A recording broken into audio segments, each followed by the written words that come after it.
he said that these people were munafiq, and I will tell you that what's the meaning of munafiq, and they should have been died. They should have been killed by us, and we are so happy about this. And why did I tell you this story? I wanted to tell you that this is kind of, that you're going to escape from your responsibilities. You kill people very easily, mercy. And after that, he said, when you go ask, hey, brother, why did you kill him? What was her problem? What was his problem? He said that he or she was against Islam. And what did I eat? What did I do? The things that I did exactly whatever Allah said. And very easily, I'm going to escape from my responsibility. This is the main big problem already. And if you want to know about all the stuff, I have a lot of stories, and I can even that if somebody is here that he believes or she believes that Islam is a right, that religion, and definitely there are enough evidence to justify, I can ask him or her only one simple question, and I really would like to hear that what does he or she answer. So thank you so much, Bibi, that I will hear, and that if that again, last thing, if anyone's here believes he's asking, then I really would like to, that. Before you play, I have one last question. Serendipity, check the back channel. But Baba, so is Islam the problem with Iran? Exactly. No, is it the problem? Yes or no? Of course, yes. Okay, perfect. Next. Dave, welcome to the stage. Thank you, Baba. There's sushi, there's cold cut sandwiches, also vegan options in the audience. There's also a sex swing for people that don't like what they hear on stage. You can go downstairs and get fucked. All Father, Dave. Is there anybody in the goo right now laying around naked with sushi around their bosoms?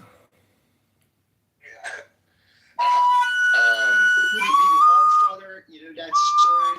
These are my best friends. I invited them and channel them. They can speak English also very well. And please, if it's possible, offer to come up and support me, help me, because I'm pretty sure that all these people want to know about Islam, and definitely we need to show them. We need to tell them. I'm asking to speak, so yeah, we're gonna let him speak. Father, I hope you had some hors d'oeuvres and drinks.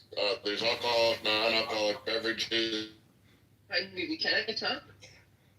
Absolutely. Yeah, so I'm going to do that quick story because I always wonder what's happening in my country. But in the past recent days, I'm just thinking on a daily basis because the stories that we are hearing is like they are like the closest thing that I found is like Lord of the Rings, like they are like orcs from Sauron. And I'm not kidding. Like the thing that the pure evil that these guys are doing is not even close to human.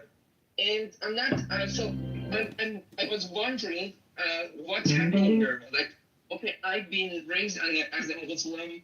I haven't been in Iran 7 years now. I live in Toronto. And but I always thought that what will cause that to happen. So I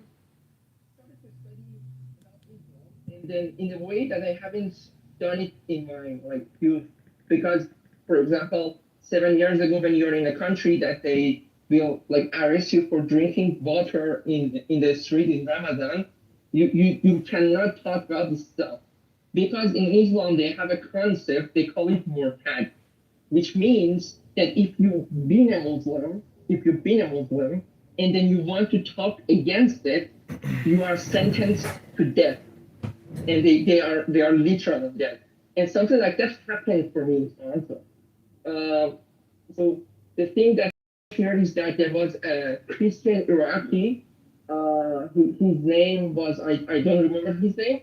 So he was in Sweden, and then he was an activist against Islam, and he's died. He's dead now. God rest his soul. So like. The guy had a Twitter account, and then in one of his posts, he had this caricature about the assassinate soldier. It was a little bit too much. It was insulting, but I didn't post that. I didn't even refuted that.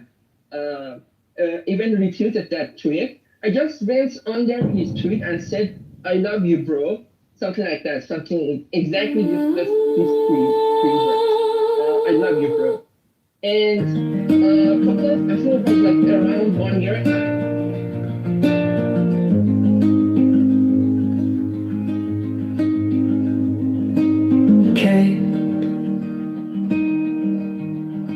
The deepest breath of the day. Hold it, count it in your shaking chest.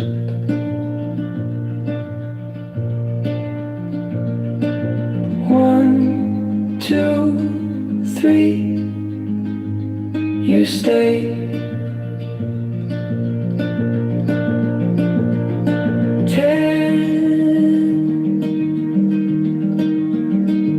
Not 11,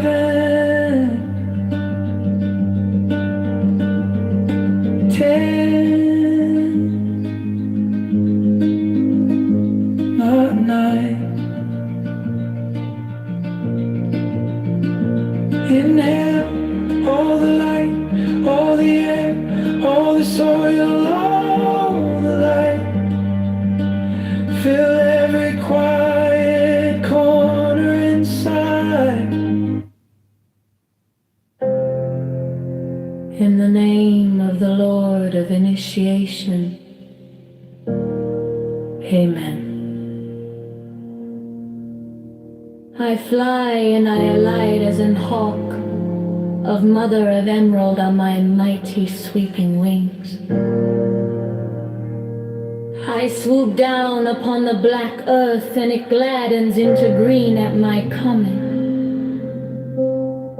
3 children of earth, rejoice, rejoice exceedingly, for your salvation is at hand.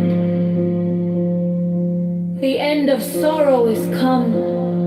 I will ravish you away into mine unutterable joy. I will kiss you and bring you to the bridal. I will spread a feast before you in the house of happiness.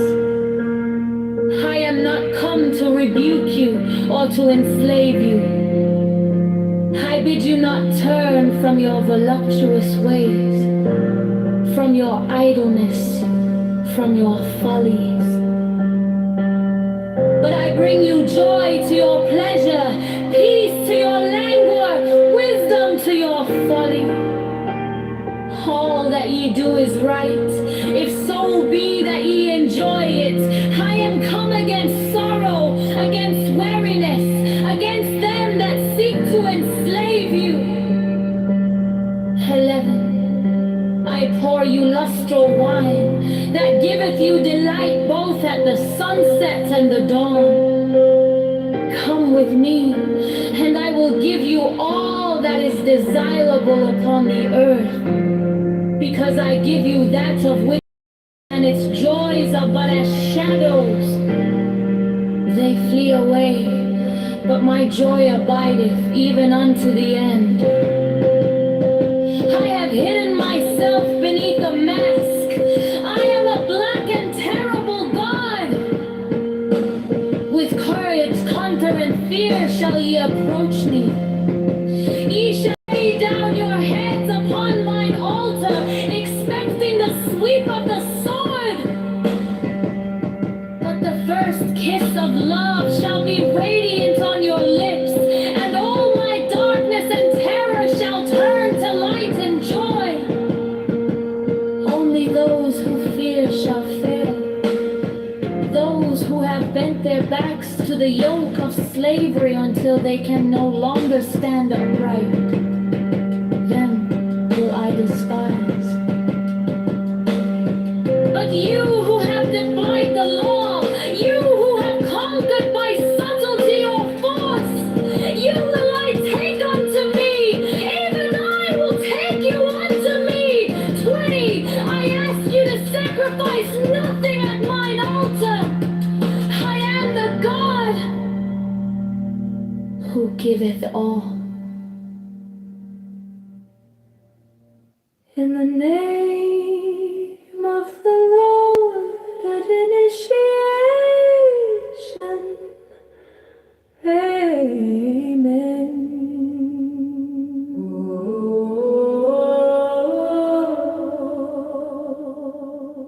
And I fly and I alight as an hawk of mother of emerald on my mighty sweeping wing. I swoop down upon the black earth, and it gladdens into green at my coming. Free children of earth, rejoice, rejoice exceedingly, for your salvation is at hand.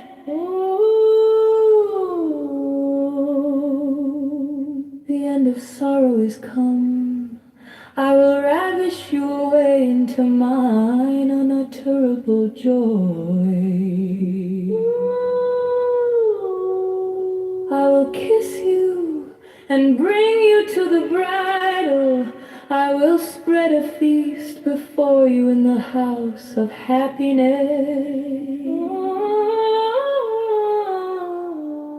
I am not come to rebuke you or to enslave you.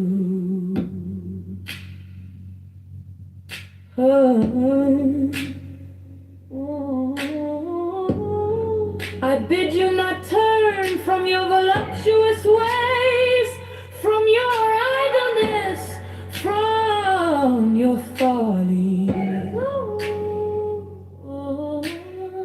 But I bring you joy to your pleasure, peace to your languor, wisdom to your folly.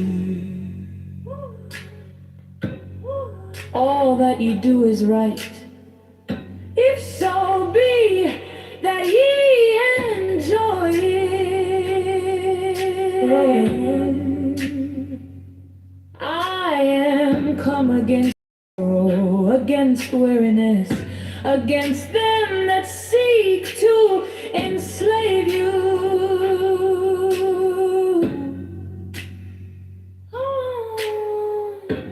I pour you lustral wine that giveth you delight both at the sunset and the dawn. 12, come with me, and I will give you all that is desirable upon the earth.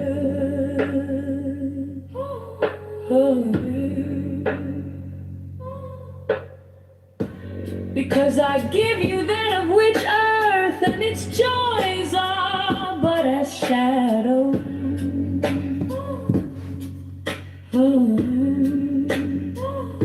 They flee away, but my joy abideth even unto the end.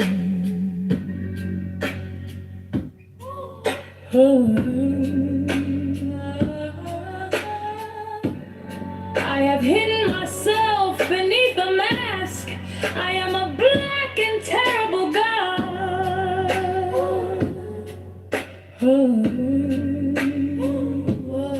With courage cooling fear shall ye approach me. Ye shall I ask you to sacrifice nothing at mine altar. I am the God who giveth all. 21 light, life, love, force, fantasy, fire. These do I bring you. Mine hands are full of these. 22. There is joy in the setting out. There is joy in the journey. There is joy in the goal. 21. Only if ye are sorrowful or weary or angry or discomforted, then ye may know that ye have lost the golden thread, the thread wherewith I guide you to the heart of the of Eleusis. 24. My disciples are proud and beautiful. They are and rule their way like mighty conquerors. 25. The weak, the timid, the imperfect, the cowardly, the poor, the tearful. These are mine enemies, and I am come to destroy them. 26. This also is compassion, an end to the sickness of earth, a rooting out of the weeds, a watering of the flowers. 27. Oh, my children, ye are more beautiful than the flowers. You must not fade in your season. 28. I love you. With the divine dew of immortality. 29. This immortality is no vain hope beyond the grave. I offer you the certain consciousness of bliss.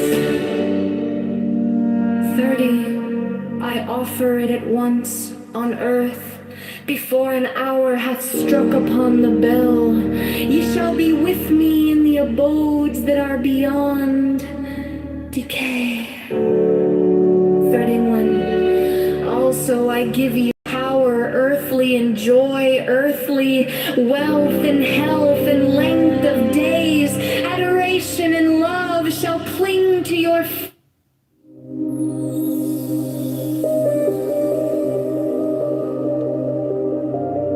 But you, who have defied the law, you who have conquered by subtlety your force, I am the God who giveth all. Good afternoon. Chicago's St. Patrick's Day tradition got an even greener twist today, thanks to Mayor John. 20 I ask you to sacrifice, This morning at 4 barrels of dying. nothing at mine altar. I am the God who giveth all. 20 wavelengths, life, love, force, fantasy, fire. These do I bring you. Mine hands are full of these.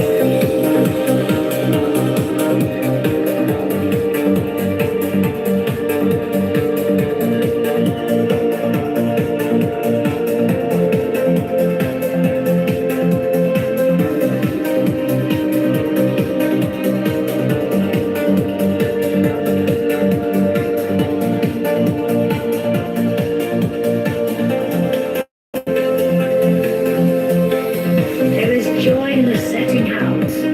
There is joy in the journey. There is joy in the goal. 20 feet. Only if ye are sorrowful, or weary, or angry, or discomforted, then ye may know that ye have lost the golden thread. The thread wherewith I guide you to the heart of the groves of Eleusis. My disciples are proud and beautiful. They are strong and swift. They rule their way like mighty conquerors. 25. The weak, the timid, the imperfect, the cowardly, the poor, the tearful. These are mine enemies, and I am come to destroy them. This also is compassion, an end to the sickness of earth, a rooting out of the weeds, a watering of the flowers. 25. Oh, my children, ye are more beautiful than the flowers. Ye must not fade in your season. 28. I love you. I would sprinkle you with the divine dew of immortality. 29. This immortality is no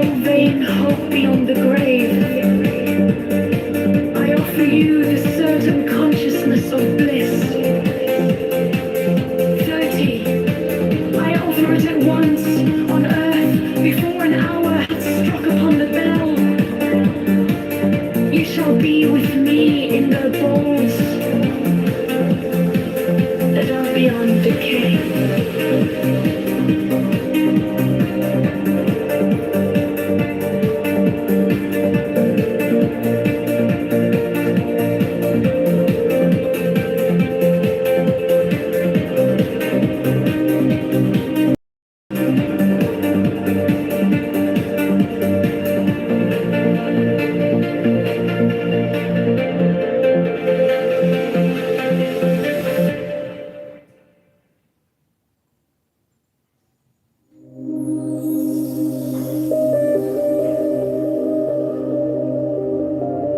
But you who have defied the law,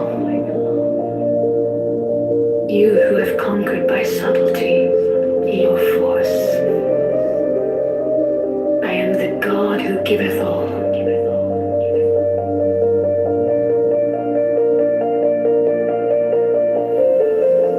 20 I ask you to sacrifice, nothing at mine altar. I am the God who giveth all. 20 with mine, life, love, force, fantasy, fire. These do I bring you. Mine hands are full of these.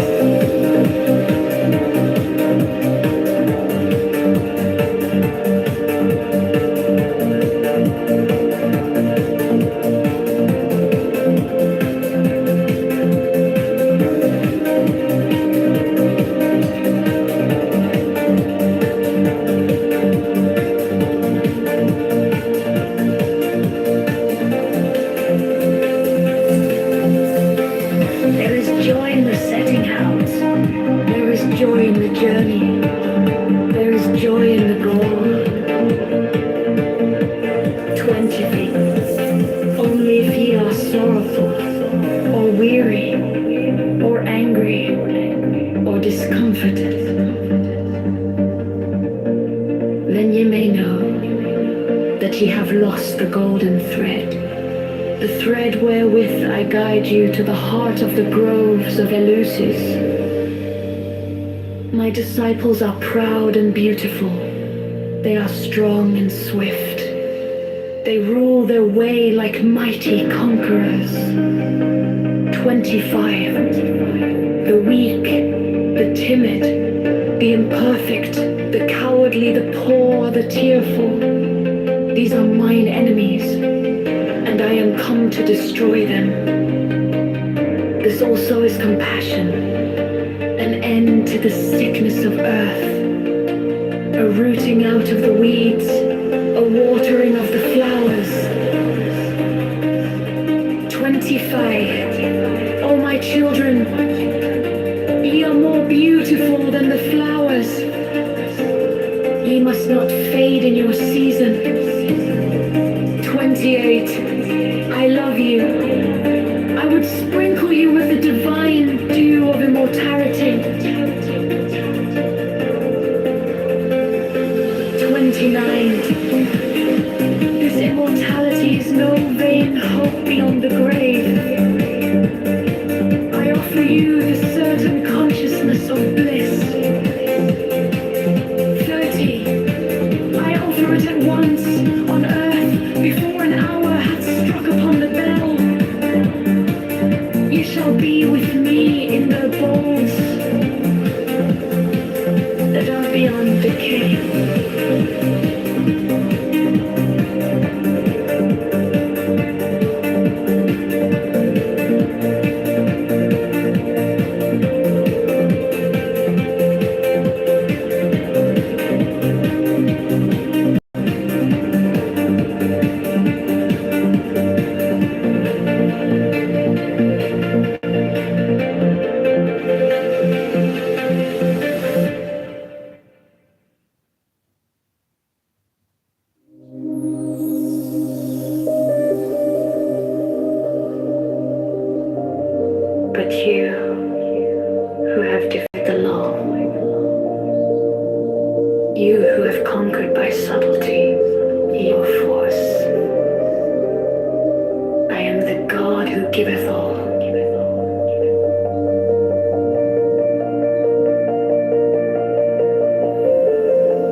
20, I ask you to sacrifice.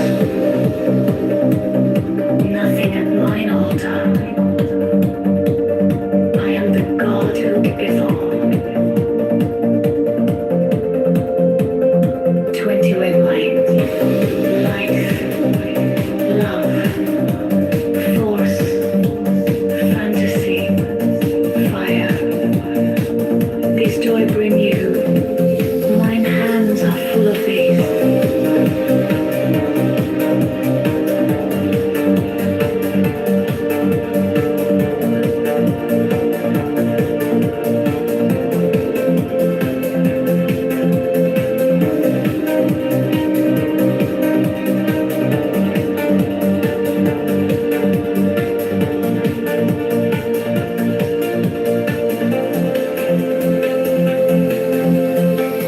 There is joy in the setting out. There is joy in the journey. There is joy in the goal. 20 feet. Only if ye are sorrowful, or weary, or angry, or discomforted, then ye may know that ye have lost the golden thread. The thread wherewith I guide you to the heart of the groves of Eleusis. My disciples are proud and beautiful. They are strong and swift. They rule their way like mighty conquerors. 25. The weak, the timid, the imperfect, the cowardly, the poor, the tearful. These are mine enemies, and I am come to destroy them. This also is compassion, an end to the sickness of earth, a rooting out of the weeds, a watering of the flowers. 25. Oh, my children, ye are more beautiful than the flowers. Ye must not fade in your season. 28.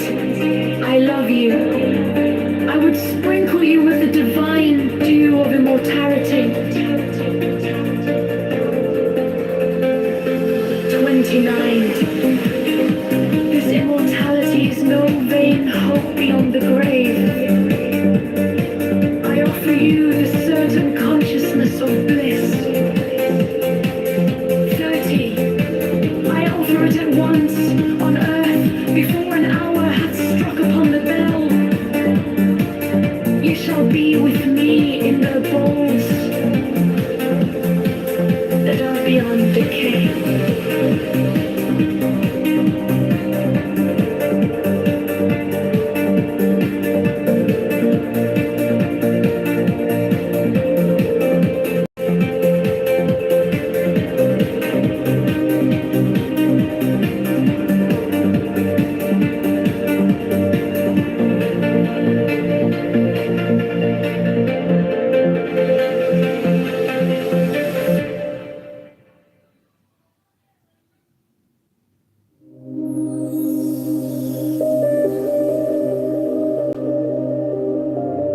But you who have defied the law,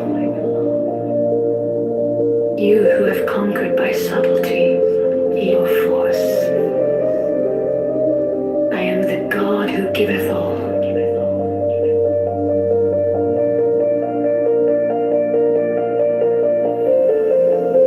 I ask you to sacrifice. Nothing at mine altar. I am the God who giveth all. 20 wavelengths. Life, love, force, fantasy.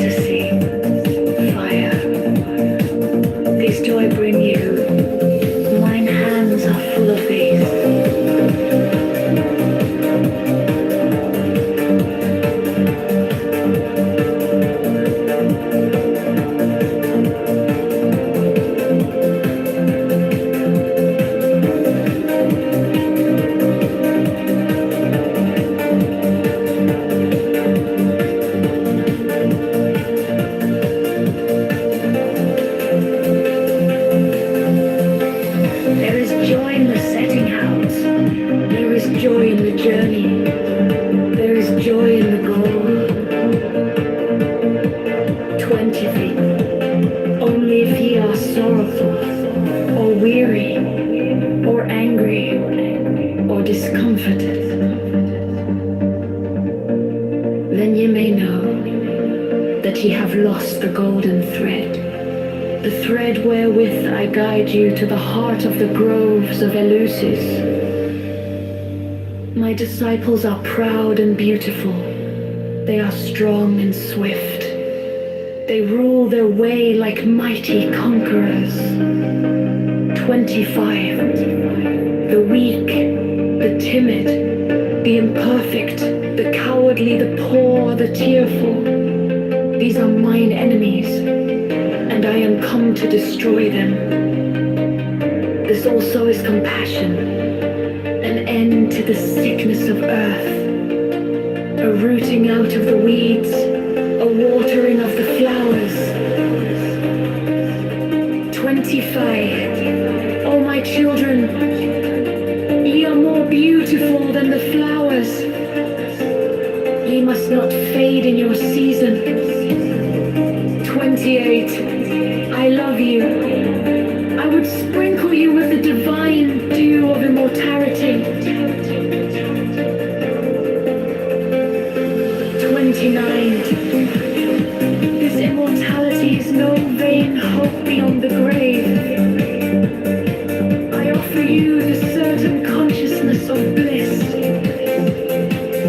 30. I offer it at once on earth before an hour hath struck upon the bell. You shall be with me in the bowls that are beyond decay.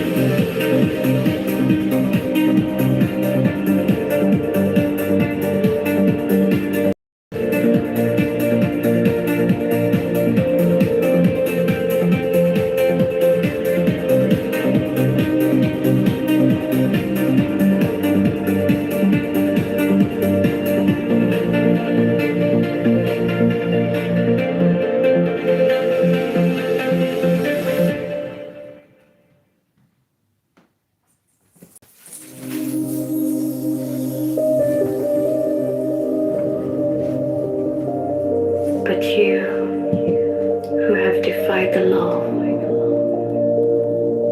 you who have conquered by subtlety your force, I am the God who giveth all.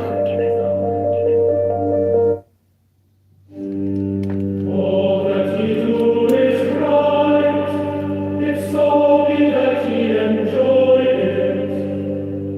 10. I am come against sorrow, against weariness, against them that seek to enslave you. 11. I pour you lustral wine, that giveth you delight both at the sunset and the dawn. 12. Come with me, and I will give you all that is desirable upon the earth. 13. Because I give you that of which earth and its joys are but as shadow. 14. They flee away, but my joy abideth even unto the end. 15. I have hidden myself beneath a mask. I am a black and terrible God. 16. With courage conquering fear shall ye approach me. Ye shall lay down your heads upon mine altar, expecting the sweep of the sword. But the first kiss of love shall be radiant on your lips, and all my darkness and terror shall turn to light and joy. 19. Only those who fear shall fail, those who have bent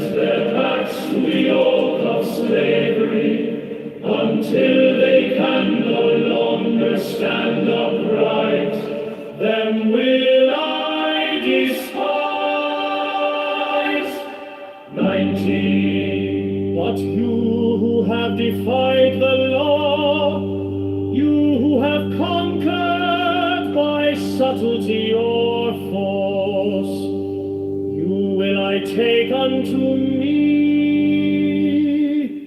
even I will take you unto me. 20. I ask you to sacrifice nothing at mine altar. I am the God who giveth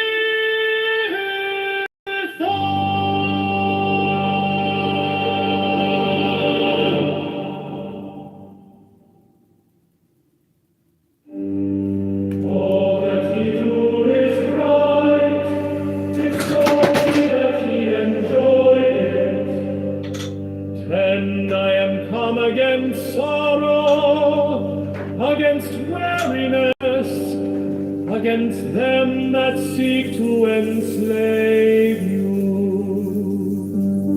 11. I pour you lustral wine, that giveth you delight both at the sunset and the dawn.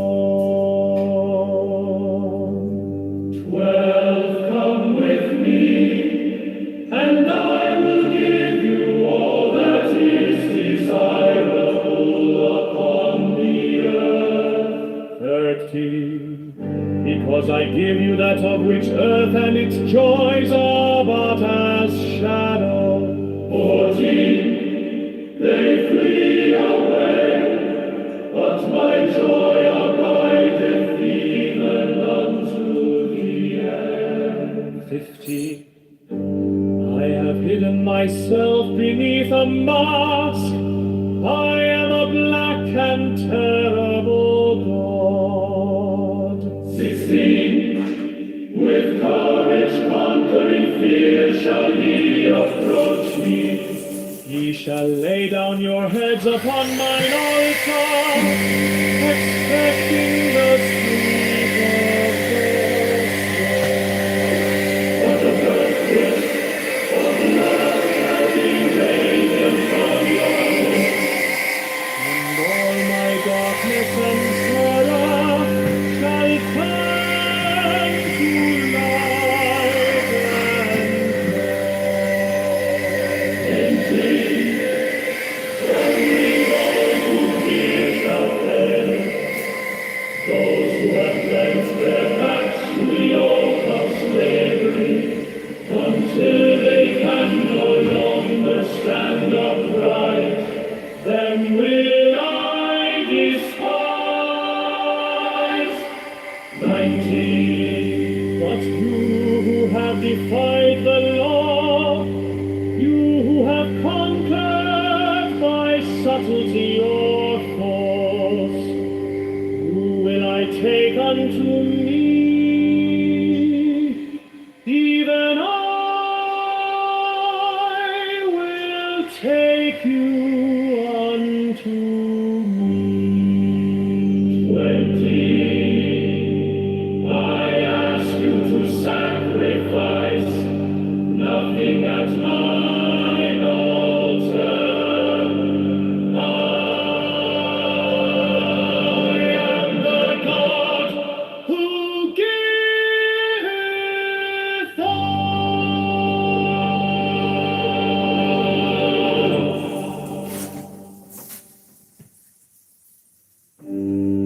all that he do is right. It's only that he enjoyed it. 10. I am come against sorrow, against weariness, against them that seek to enslave you. 11. I pour you lustral wine, that giveth you delight both at the sunset and the dawn. 12. Come with me, and I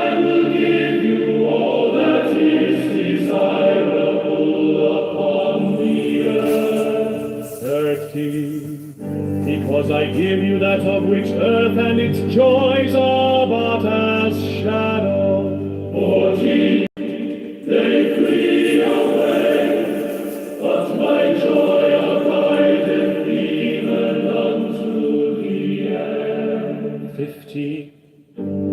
I have hidden myself beneath a mask. I am a black and terrible God. 16. With courage conquering fear shall ye approach me. Ye shall lay down your heads upon mine altar, expecting the sweep of the sword. But the first kiss of love shall be radiant on your lips, and all my darkness and terror shall turn to light and joy. 18. Only those who fear shall fail, those who have bent their backs to the yoke of slavery, until they can no longer stand upright, them will I despise. 19. But you who have defied the law, you who have conquered by subtlety or force, you will I take unto me, even I will take you unto me. 20. I ask you to sacrifice nothing at mine altar. I am the God who giveth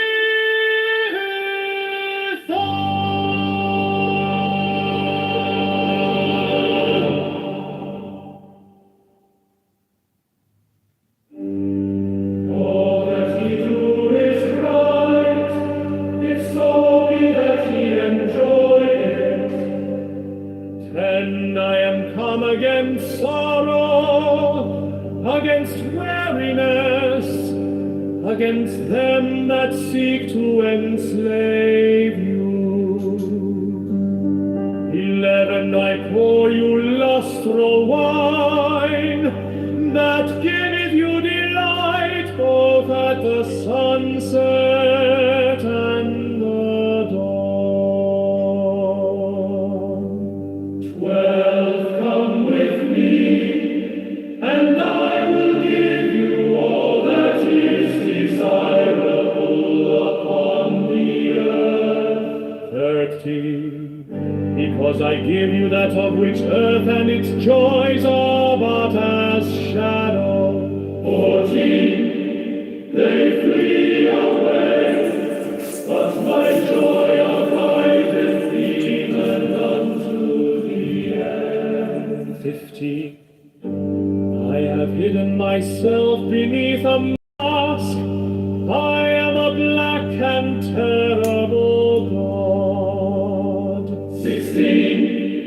With courage conquering fear shall ye approach me.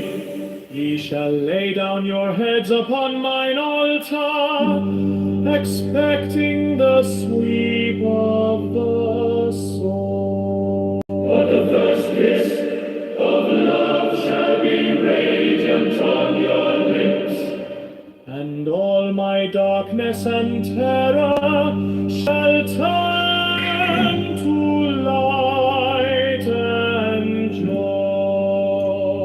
18. Only those who fear shall fail, those who have bent their backs to the yoke of slavery, until they can no longer stand upright, them will I despise.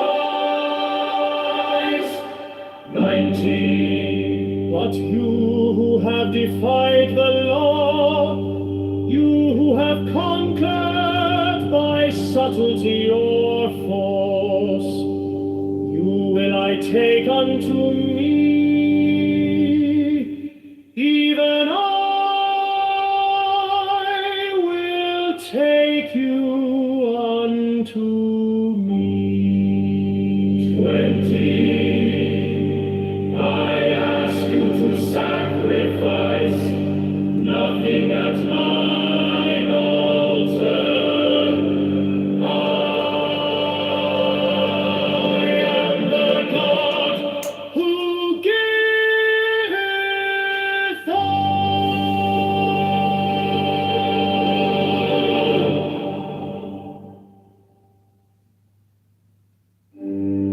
all that we do is right.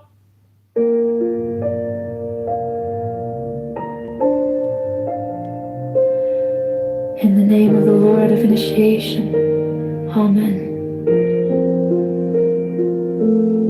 1. I fly and I alight as an hawk. Of mother of emerald are my mighty sweeping wings. 2. I swoop down upon the black earth, and it gladdens into green at my coming. 3. Children of earth, rejoice, rejoice exceedingly, for your salvation is at hand. The end of sorrow is come. I will ravish you away into mine unutterable joy. I will kiss you and bring you to the bridal. I will spread a feast before you in the house of happiness. I am not come to rebuke you or to enslave you. I bid you not turn from your voluptuous ways, from your idleness, from your follies, but I bring you joy to your pleasure, peace to your languor, wisdom to your folly.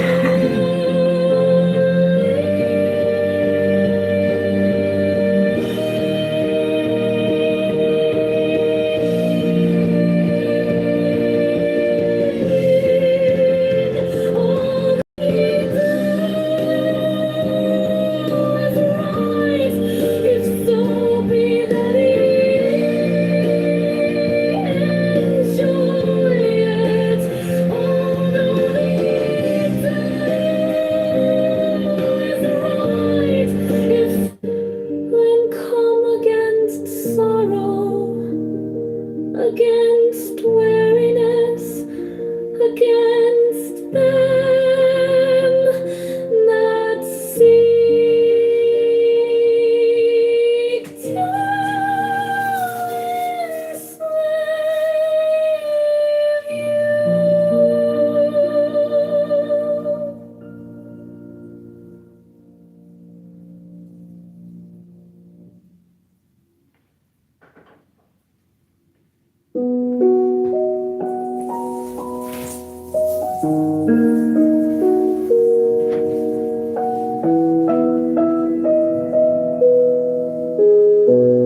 In the name of the Lord of Initiation, Amen. 1. I fly and I alight as an hawk. Of mother of emerald are my mighty sweeping wings. 2. I swoop down upon the black earth, and it gladdens into green at my coming. 3. Children of earth, rejoice, rejoice exceedingly, for your salvation is at hand. The end of sorrow is come. I will ravish you away into mine unutterable joy. I will kiss you bring you to the bridal. I will spread a feast before you in the house of happiness. 6.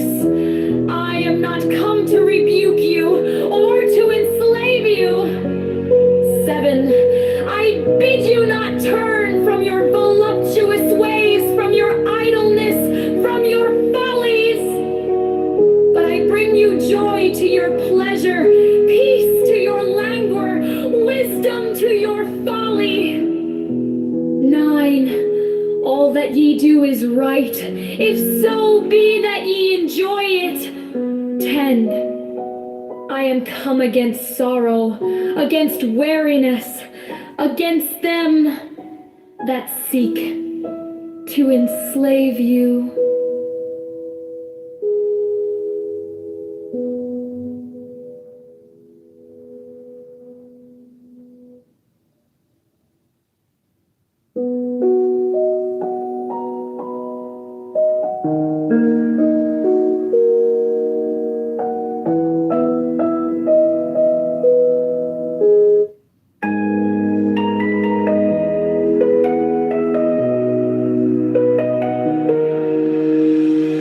Be thou therefore prompt and active as the sylphs, but avoid frivolity and caprice. Be energetic and strong like the salamanders, but avoid irritability and ferocity. Be flexible and attentive to images like the undines, but avoid idleness and changeability. Curious and patient like the gnomes, but avoid grossness and avarice. 20.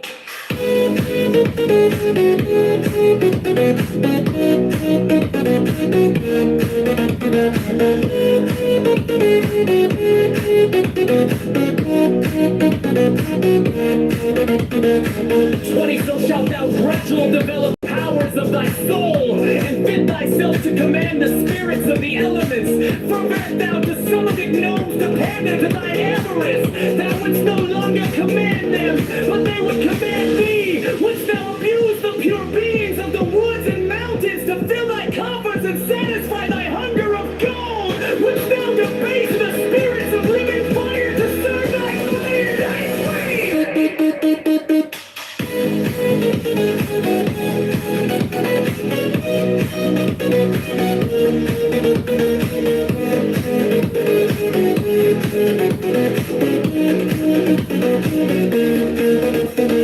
Wouldst thou violate the purity of the souls of the waters to pander to thy lust of debauchery?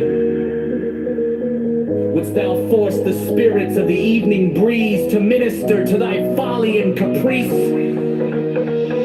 Know that with such desires thou canst but attract the weak, not the strong, and in that case the weak will have power over thee.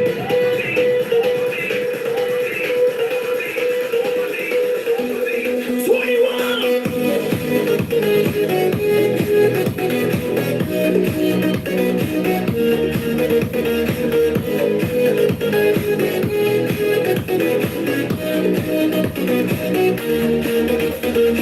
In the true religion there is no sex, therefore take heed that thou blaspheme not the name by which another knoweth as God. For if thou do this thing in Jupiter, thou wilt blaspheme HB, foe, HB, Yod, and Osiris, HB, foe, HB, Yod, asking ye shall what? Asking ye shall have, seeking ye shall find, knock, and it shall be opened unto you.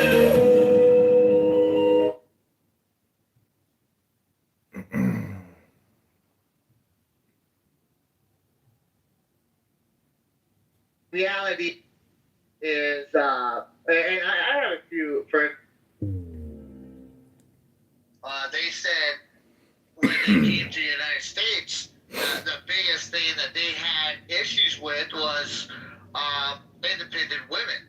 You know, where the male can get criticized for being irresponsible. You know, whether you're kicking up the boys too long or you're foolish with your money. They both have repeatedly told me they never saw any of that. Steppy, are you saying that they're control freaks? Yes, sir. You're saying they're control freaks. That is something that I have learned from my Muslim friends too. It's a college with many. I have friends still to this day who are Muslim, and I know what is written in scripture and what is written in law, but what is actually practiced in behavior looks a lot different. I was hoping to finish. Oh, sorry. I'll wrap it up in 10 seconds, Miss Angel, I promise. And long story short, but avoid frivolity and caprice. Be irritated and strong like the salamanders. But avoid irritability and ferocity. Simple and attentive to images like the unbeings. But avoid idleness and changeability. Be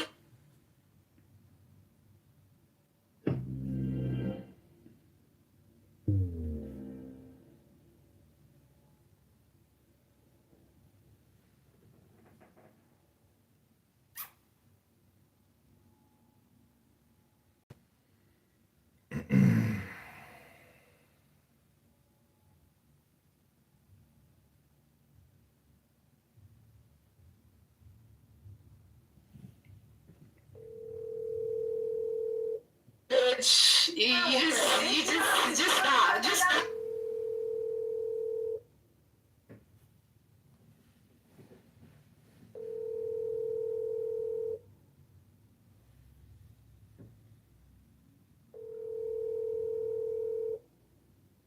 Telephone number 6787786.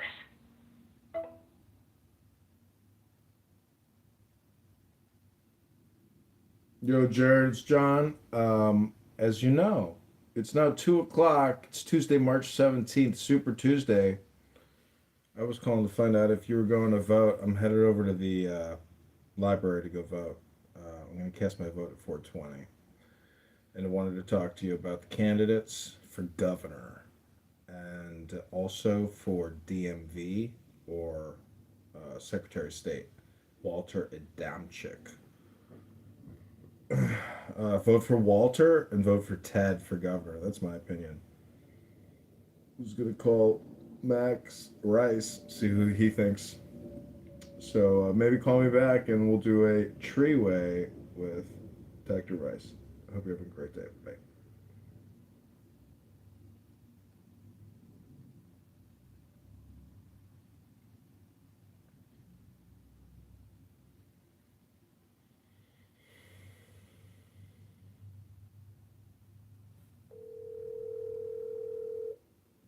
John, Yo. did you vote for me? Are you leaving me hanging? I haven't written you in yet, but I am gonna head to the ballot shortly. I need a vote. I can't this is, I'm getting a lot of Will buzz they- right now because I finally posted on Facebook. I got endorsed by my Marine friend, so if I got your endorsement, I'll have military. I told my friend, my friend just messaged me. I'm like, Dan, I'm gonna just say it. I just posted on my Twitter. I'm like, Scoop, Marine Corps veteran Dan Block has endorsed Dax Rice for treasurer and for U.S. Senate, but he's still uncommitted about Senate. Vote Rice twice? Question mark. Was my tweet. What's your But if you were But, if but I can add you, right? I'm not. It's not a false. let me ask you a question. If you were to die tomorrow and your funeral was on Shabbos, what would you want, said at your funeral? Like what's your favorite thing to read that you would want read over you in your casket? Oh, well, first of all, it's kind of probably. I mean, here's the thing. It's like I've gotten more into. It's like I was a huge book person, huge philosophy person. Mm-hmm. Now, everything that's written by Hashem or King David, King Solomon, I have so much more reverence for. So if it was a funeral situation, it would probably be like a psalm. You just pick a number 1 through 150. It don't matter. Yeah. But if you're asking me what kind of secular works I want read, maybe Before the Law by Franz Kafka, or Dance by Rudyard Kipling, some shit like that. Deep. Or Young by Samuel Ullman, Well, like, but you know, I've heard you mention that one before. but please do some religious stuff, man. But like, I've heard you mention that one, but I like your Rudyard Kipling. I really love Rudyard Kipling.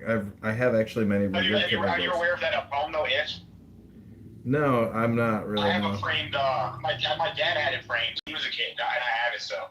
Oh, let me It's a see. good one. Short, but yeah, he's great. And then Samuel Ullman, that's like a very also obscure poem about how like youth is a state of mind. It's not measured in years. Oh yeah. Actually, you know what's crazy is my dad had "If" framed in my bedroom when I, like in the office when I was a kid. And like, yeah, he must have done it. It was like a yellow, just one pager. Yeah. Far out. You know what was interesting is I went to my Jewish dentist, and guess what my Jewish dentist told me? What? He said your dad helped me write my first resume. Funny. When was he trying to be first resume for what? Like, It was I guess when computers were a thing and people were writing and printing resumes. yeah, that was like a major thing. There would be like the resume writer. I meant that was he Yeah. how early into your career in this guy's career did your dad hook him up? I don't know if Like it was that. like post-dental school or pre-dental school, but That's what I'm saying. Like he could have been like I told him, I said, why don't you go to Miami? My dad will pick you up. He goes, your dad would pick me up? I go, why not? Why wouldn't my dad pick you up? He goes, yeah, maybe your dad would pick me up. I don't know. He's a Saudi, he's a mensch. But what are your predictions for tonight? God. Or if you want to come with me to a campaign party, you're invited. I'm going to. I'm fully invited. I'm not gonna get kicked out. I'm tight with these people, but I'm going to Bushra Amalala's campaign party if you want. Where's it It'll at? be all Democrats. It's like probably North Chicago. 9 districts. Probably like uptown or Rogers Park. I have to get the address. I feel really bad for her. She's the one that AIPAC's endorsing her right now. You see that shit? Yeah. Yeah, she's like hardcore anti-Israel Muslim, and AIPAC's endorsing her just to fuck with the cat vote. Wait, why is APAC endorsing her? Because they want to split the cat Agabazeli vote. Oh, shit. So they like put $1 million. She's so pissed, Bushra. But she's like actually a good person. She's good people. Yeah, I saw her speak. She's very intelligent. Oh, it's like I've known this forever, and like you don't realize that. And she's not even as extreme as you think either. Like I'm glad. I'm actually glad that this is kind of waking her up. But I've been saying for a long time, she's someone that like, no, nothing romantic, nothing like that. She's gonna be a star. I've been saying that even before I met her. And so, Well- it's good to kind of invest, in people that you think are going to be successful. That's why I'm friends with you, John. That's why you're friends with me? Why are we Absolutely. friends? No, because you're going to be successful. No, because you keep it real, dude. People often ask me, how do you know Max Rice? And guess what I tell them? Need to know bases. You don't need to know. No, I mean, it's through two people. I don't care. Yeah. What do you say? It's through Max and Zach. Yeah, I said the Republican thing. I'll say like that. I mean- That's really. I feel we might have met before in club. I'm not sure the timeline. No, we never met on Clubhouse. I didn't know you were. I thought you were Edmund Dakin or whatever. Really? Because I never met you on Clubhouse. Yes, you did. 100%. Well, if you remember something specific, do you remember something specific? What? Do you remember something specific before knowing me as John Kitover? Yeah, I thought you were Edmund Dakin. I thought you had a different name. Yeah, but what was I talking about? You don't know nothing specific, right? It was the same because Clubhouse is all such bullshit. He has like Israel or who gives a shit. No, I don't. I'll tell you what. I think your memory's bad because I never talked to you once on No, I'm Clubhouse. saying you might have not talked to me. I might have been in the room because I wouldn't have. I remember being like, I remember kind of being like, no way, that's the same guy. Yeah, and yeah, no, that's totally true though. We might have never talked. That's Yeah, like we not never how Clubhouse talked. necessarily But works. anyways, I met you through Zach and Max. Yeah. See, I met Max at Chabad, and I met Zach through Max, who was going to 1776. met Zach through since high school because I was good friends with his brother, Sam Shapiro. Yeah. It's a small world, but anyways, good luck to your father, man. I was praying for him this morning. I was thinking about him, looking at his stuff, and I'm just like, I really hope he beats Jen. Really hope he beats her. I'm so confident he is. That's why I'm not doing too much today. And I'll talk to him about this. I'm like, it's in the bag. And it's been fulfilled. And also, here's the thing, too, is it's better for his life to lose. It's better for his health. It's better for his business. Because the thing about all the attacks he's got from Republicans, the Democrats are ruthless. They will actually fuck him up. You know what I'm saying?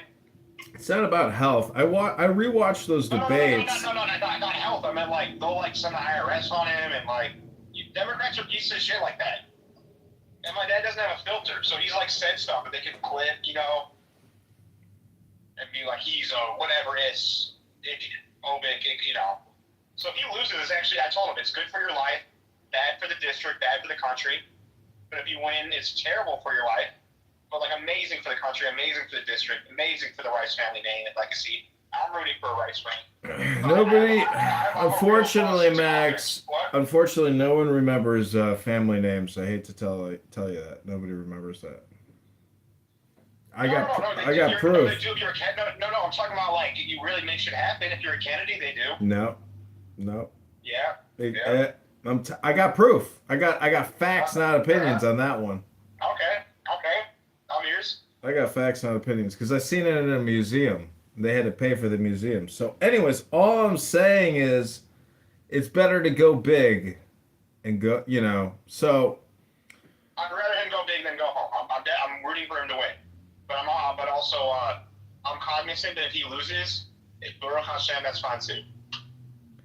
Well, Rabboni Shalom, all I'm saying is I watched those debate videos that I recorded, and Jen Davis is one stupid, annoying bitch. And every time... I don't know, but I get to attack her. If she wins, I can just fucking attack her for the next 6 months. So it's not all bad. Well, see, I am so happy I filmed those debates, because every time your dad talks, she looks around. Do you watch her facial mannerisms? They're fucking... She looks like a psychopath. She looks like a psychopath! She acts like a psychopath! She basically... She dresses like one, too. There's a clear disconnect, and that's why she hires Eric Anger and stuff. There's a disconnect between reality. You can't dress that way.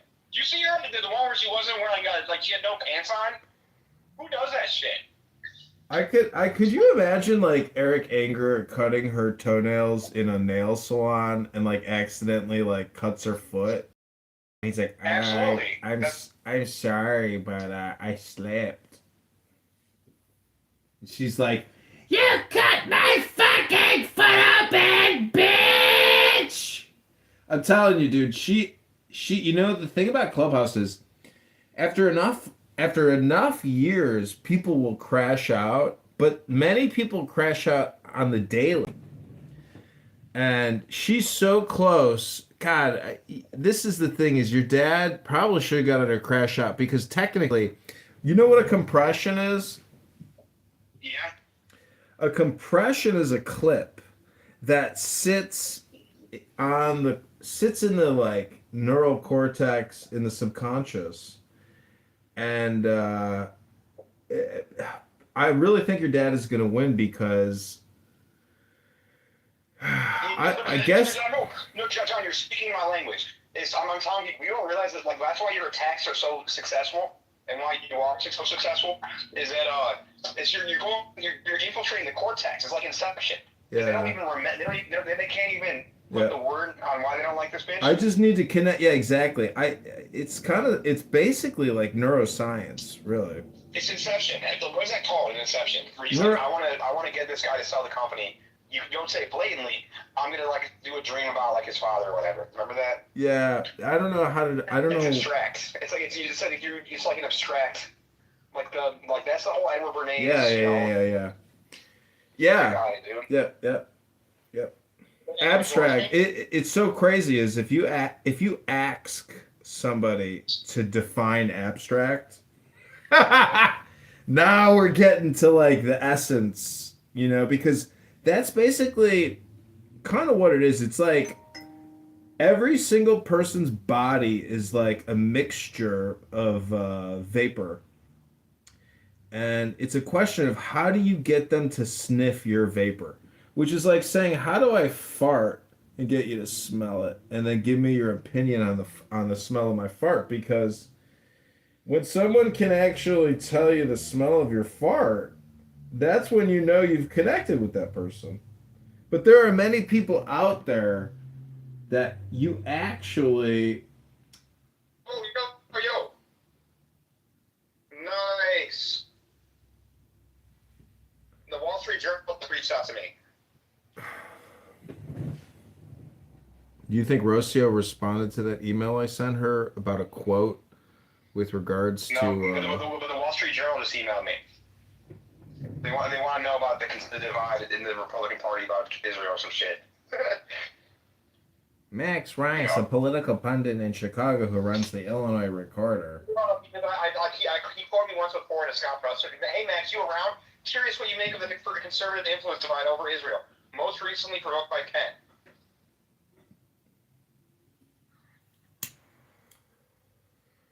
Well, bro, I think you are actually probably responsible for getting somebody on the ballot, but who? I don't know. We'll see. Well, I gotta get going, man. Good talking to you, man. I'll be around. If you want to come to North Chicago, let me know. There's several parties going on. Political parties. Rabboni Shalom. We'll talk to you soon. That sounds good. Bye. Bye.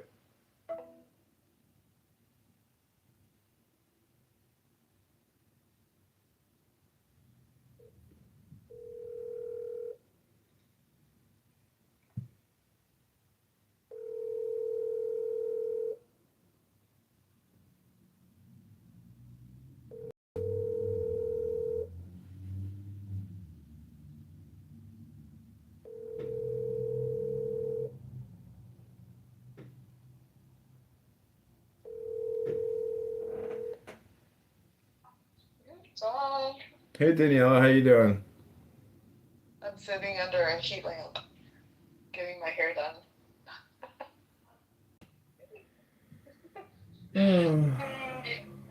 Yeah,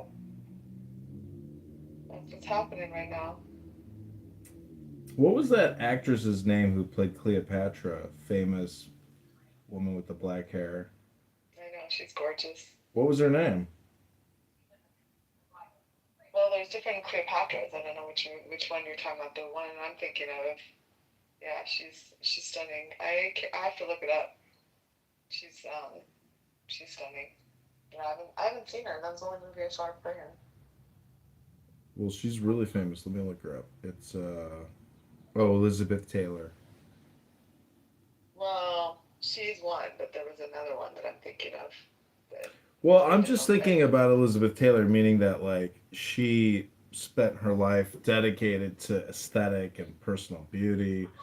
And I'm just saluting your dedication to always taking care of yourself and making yourself number one in your life. You know, Rabboni Shalom.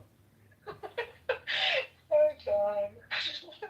Well, I spent all morning cooking for the dogs, taking them for a walk, cleaning the house, cleaning the oven. So, you know.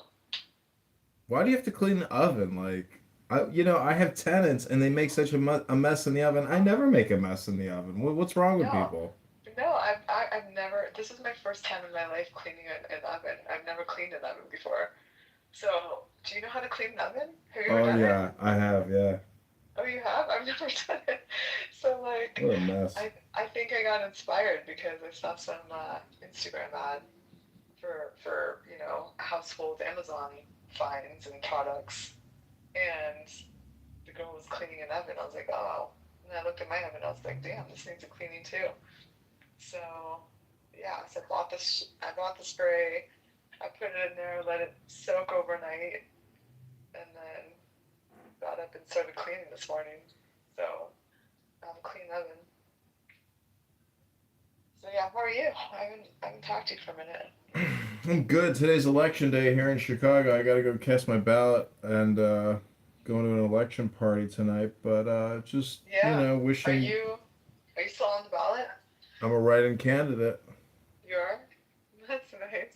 There's no way I win, but if I get 10 out of 11, 10 out of 9 votes, I'd be Thank happy. you. Thank you. You're Well, welcome. good luck, John. Hope you got it. I'm not gonna get it. It's they legally kicked me off, but They did? How yeah, so? because they challenged all my signatures, and you have to have 1,550 signatures, and I only had, maybe like 400, 500 signatures. Hmm. Well, That's my that's sad. estimate. I don't know the true number, but I turned in 1,650. And my complaint is they audited me, but they didn't audit my competitors. That's You not know very. what? That's not You know very. what? Instead of running as a Republican, you should have just instead you're running as a Democrat. They wouldn't have challenged you like that. You should just run as a Democrat and then get elected and then Yeah, do what you but want. see, the thing is, I already figured out a loophole. What is it? You run as a libertarian. No, nobody votes for that. People only vote for the party. They don't even know the names. You should try again and change it. Vote because you're in Chicago. So you wanna run as a Democrat. Try. I couldn't do that. That would be betraying my ethics, my morals, my virtues. I could never do that. No, you can just do what you want once you're in office. That's what they all do. This is what trans people do. I would never do such a thing. What do you think Mom Donnie did? The point is, I will see the No, thing is, that's Daniela, that's not true that's strength. True strength is authenticity, and I just don't feel that in my heart. I could never run as a Democrat because in Chicago, I have a pin from 1883, which is from the Chicago Republican National Convention. And the truth is, we've been overrun for 140 years. This country 140 years ago sold itself out, and then 100 years ago, then 70 years ago. I would never betray my and try to lie and try to deceive the voter. I'm just saying, look at all the lies Mom Donnie told to get elected into office. So many lies. He ran on all the lies, right? And then, John, how did he get all the fucking Jews in New York to fucking vote for him? Well, the thing is, you actually meet people, and then you're responsible, for that person that you've met and taken into your company. And if you've been compromised, meaning like, you're being blackmailed, God help you, because that's a horrible place, that like a horrible type of lifestyle. Yuck. Yuck and ich. I know. I'm just saying. They I'm all just say, saying too. There's people out there that have been blackmailed, Daniela. Like, but it's not just that. It's like personal. When you film somebody committing a crime and you are in possession of that video, you now influence that person. and who do you think is funding Elon Omar, Qatar, and all these like Iran and all this bullshit? Well, the whole Qatar, I mean, shit, like Iran has attacked every single like country. It's crazy. No, yeah, I know it's crazy. I don't even understand why. Why would they attack buildings in Dubai? What the I have no fuck? idea. I'm like, why are they doing that? I don't even understand why they're doing that. I have no clue why they're attacking like their neighbors, like Arab countries. It's weird. Anyways, I saw a video of a guy in Iran who's an IRGC commander, and he was like walking around with children and grabbing them by their necks and their heads because he was afraid a drone was about to hit him. Oh, scary. You know These that kids they're were letting screaming and crying, saying, "Why are you doing this to me? Why are you doing?" They're dragging children with them so they don't get nuked or blown up. Did you know that they're letting IRGC into Canada? Or IRGC Yeah, members there. Did yeah, you know that? Have you yeah. seen that? Yeah. This is historical. Yeah. It's insane. It's insanity. Like seriously. Canada, I hate Canadians. I know, You me should too. sell your piece of you should sell that fucking place and get the I fuck know. out of Canada. I hate Canadians, and I hate the I Canadian know. government. And I but know. how the hell is Justin Trudeau with Katy Perry? He left his wife. I know. That is. I fucking agree with you. Aren't they 100%. Satanists? They got to be Satanists. I know. I know. I saw that. Is that a true thing? Is that? Yes. He actually really did leave his wife for her? Yes. Oh my god, that's He's crazy. a Satanist and she's a Satanist. And when Joe Biden got inaugurated, she performed like this witch ritual in a white dress. It was so sick. Ugh. These people are like hardcore Satanists and they do Wow. pedophilia and they do like demonism and Satanism and say what you want about Kabbalah, but like if you are actually a powerful elitist representing that shit in the media, like it's all mind control. These people know how to manipulate people. Wow. Yeah. I know. I used to think of them a lot more positive than No way. Canadians suck. I talk to these Canadians on I the know. internet. They hate America. They hate Israel, and I they're know the because they're biggest so pussies in the liberal. world. Yeah. Their Oh my god. grandfathers were tough, but their fucking grandchildren are pussies. I know. I agree.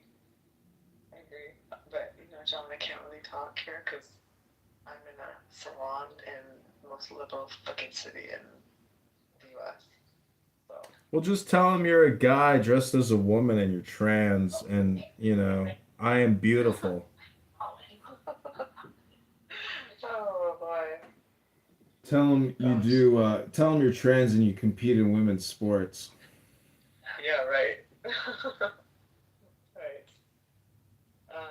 What's going on with you today? What are you doing? I'm headed over to the library to go vote. Yeah. Nice. Okay. Go do that. Call me later. Okay, peace. Bye. Okay. Bye.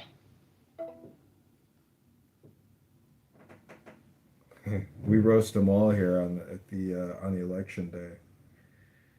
Call my mother back real quick.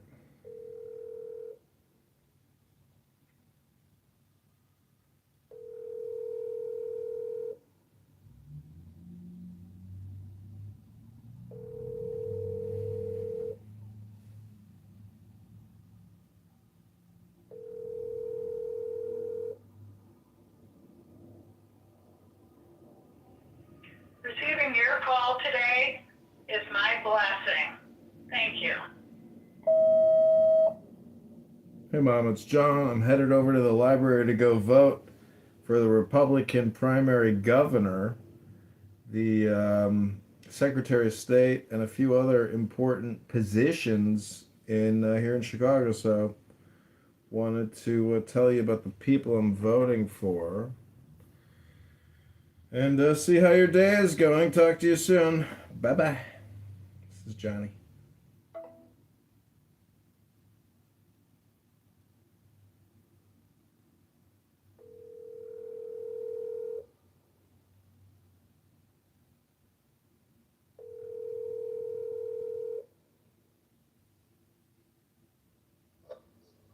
Hey, what you doing? I'm headed to the library to go vote in the primary. What are you doing? Thinking about whether you're gonna write your own name in. I did that one year. Yeah, that's a good point. Mm.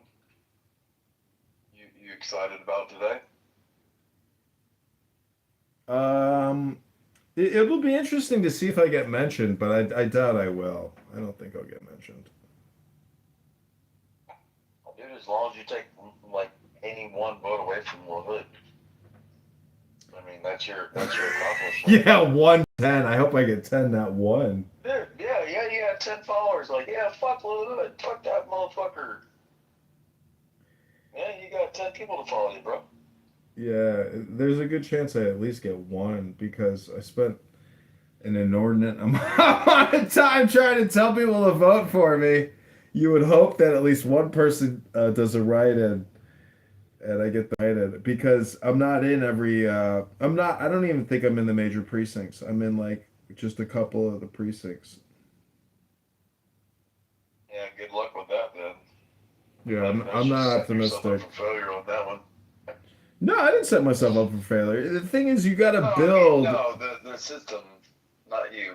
No, listen, man. I got to tell you, as like somebody who's uh, done this twice now. and having met other people that have also done this, a lot of people. Oh, my mother's on the other line. All right, I gotta call you back. Later, dude. Hey, Mom. I was talking to my neighbor. She just left. How you doing today? I'm good. I'm headed over to the library to go vote Oh, for who? for the governor. For the who? Governor. Oh, who is the guy running? Same guy? There's like 4 Republican candidates. Oh, It's the primary. cool. Did you say goodbye? No, it's the primary. Oh. Yeah, we're running, hey, our city mayor that ran 2 terms, he is running for our governor, a Republican governor. Isn't That's that exciting. exciting? Did you I gave vote? him $50. Did you vote for him? Yeah. Actually, he's got to have a runoff against the other person.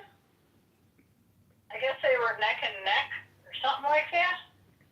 These runoffs are stupid. It's like we vote for a winner on day 1. What's the problem? Well, maybe it's a safety check. Safety check. There's no safety check. You know what it is? It's all manipulation. It's like watching the World Series. It could go 3 games, it could go 4 games, or it could go 7 games. You know, when it goes Think of it as small town entertainment. exactly. Yeah. Those people are probably some form of want to be in the government. Yeah, that's true. That's interesting. Oh. Well, thank you. Have you been eating healthy? Yeah, I'll tell you what, I've been filling my fridge up with vegetables and soups and uh I don't know. You get really bloated on all this fucking food you buy at the grocery store. Yeah. It's like if you go out and you eat chicken, I don't know, if I just do carry out, it seems to be easier on the diet. Like freshly cooked food seems to be more digestible. Really? You're saying that homemade food takes more digestion?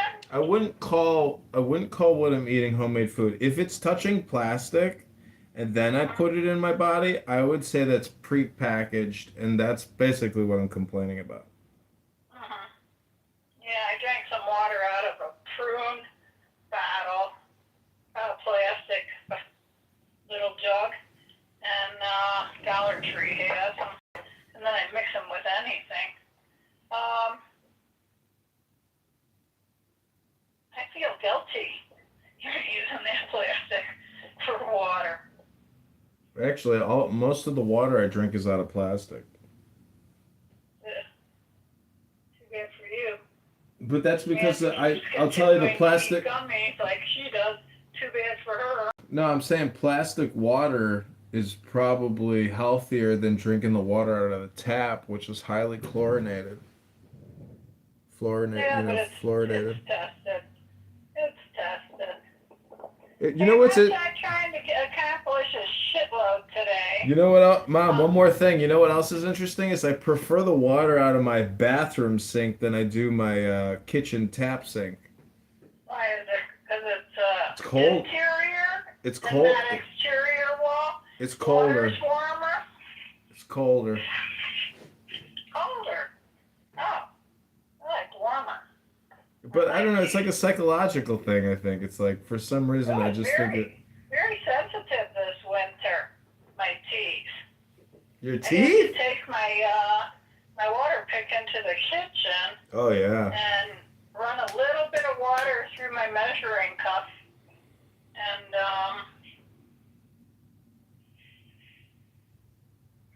do my teeth twice a day.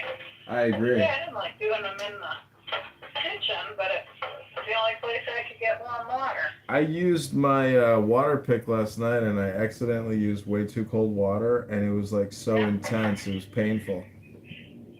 Oh, see? Oh yeah, it must still be cold. We're not be 90 that done, I think, Friday.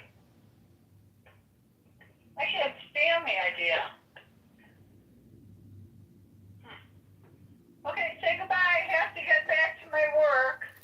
Okay, I'll send you an email with my ballot. I'll talk to you soon. Okay, love to see it.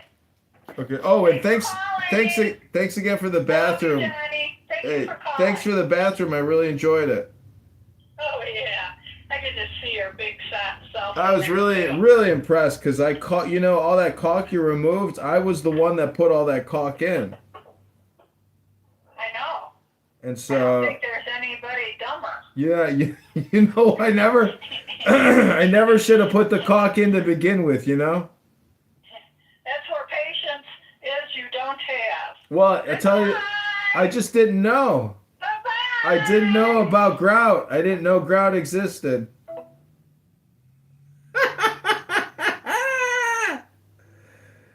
Oh man. All right, who are we gonna call next? Now we're calling Dr. Dave.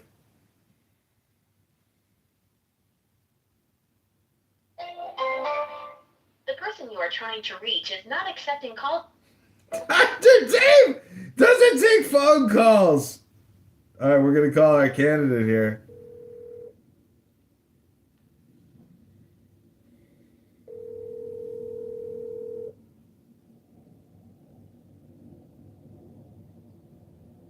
Hello? Hey Walter, it's John. I'm about to go vote for you. All right, brother man. How are you? I gotta tell you, it's pretty cool that I can call somebody before I go vote for him. So I'm cool. How are you doing? I'm doing good. I'm just driving everywhere, polling places. Everybody wants me this place, this place, this place. I'm only one person. I can't go to all the polling places all at one time. It's crazy. You know that, right, John? Well, I did. I was an election judge once, and dude, it's way too much work even being an election judge. It's crazy. It's a lot of. I hate. I would hate to have to go to all these polling places. I mean, if I was actually on the ballot, yeah, I would care. But you're on the ballot, so Mazel Tov, Mazelito. What's Mazelito mean? It means Mazel Tov, but it's like the Spanish way of saying Mazel Tov. I see the guy on the guy from the Diamond District. He's on Mazelito. Exactly. That's where I got it from, Mazelito. I like that guy. He's funny, man. He's funnier than shit. These videos are so funny. They sell the knife with the emeralds and the diamonds, and some girl comes by. She says, "I'm gonna buy this knife. I want it now. Give me the deal now." So funny. Kevin Moses is the funniest guy on there. Yeah, that guy's amazing. I mean, it's so crazy how they have turned the jewelry business into like a YouTube video business. Hey, some of it, they have to. I mean, they got those machines, because there's always these, they're not natural diamonds, they're lab diamonds, so they gotta test all that. So Yeah. there's different prices, too, because everything fluctuates. Gold fluctuates. They're like scrapping this or. There's a website called diamonds.net that lists every GSA diamond.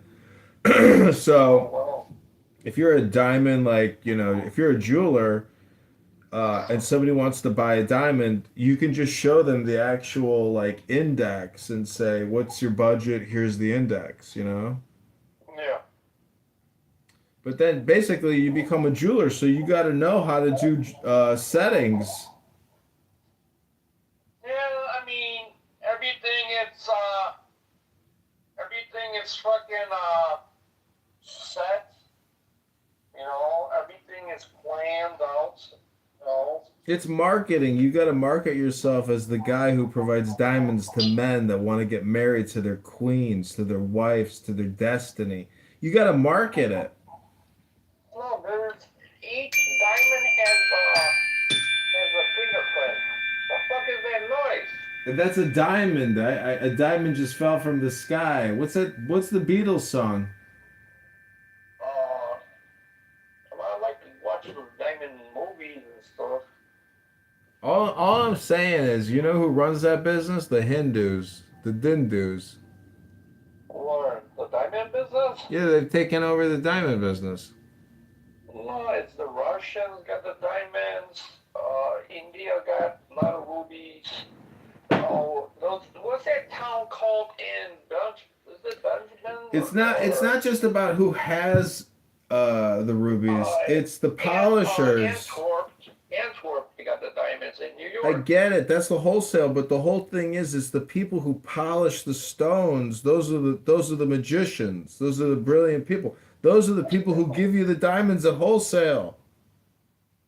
Yeah. My friend, I got a friend. He goes to India 3 times a year, and guess what he does? Diamonds?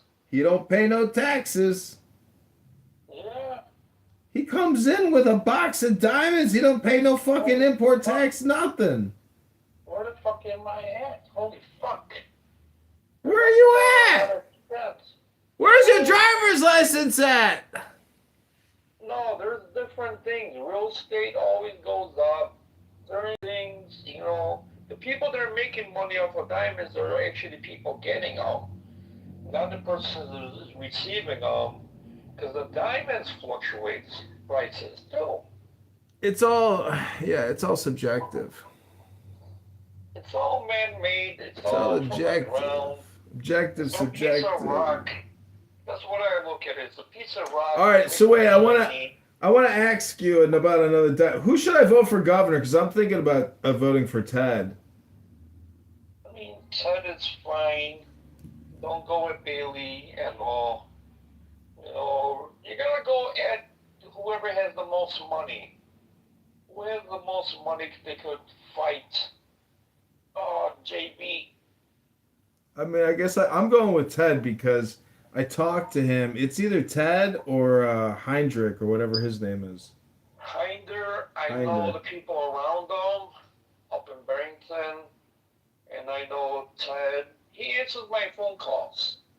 So he's down to earth guy. Yeah, he seems very intelligent. He's what? He's Ecuadorian and Polish. Yeah, that's what I like about him. He's Polish. That's what I like about him.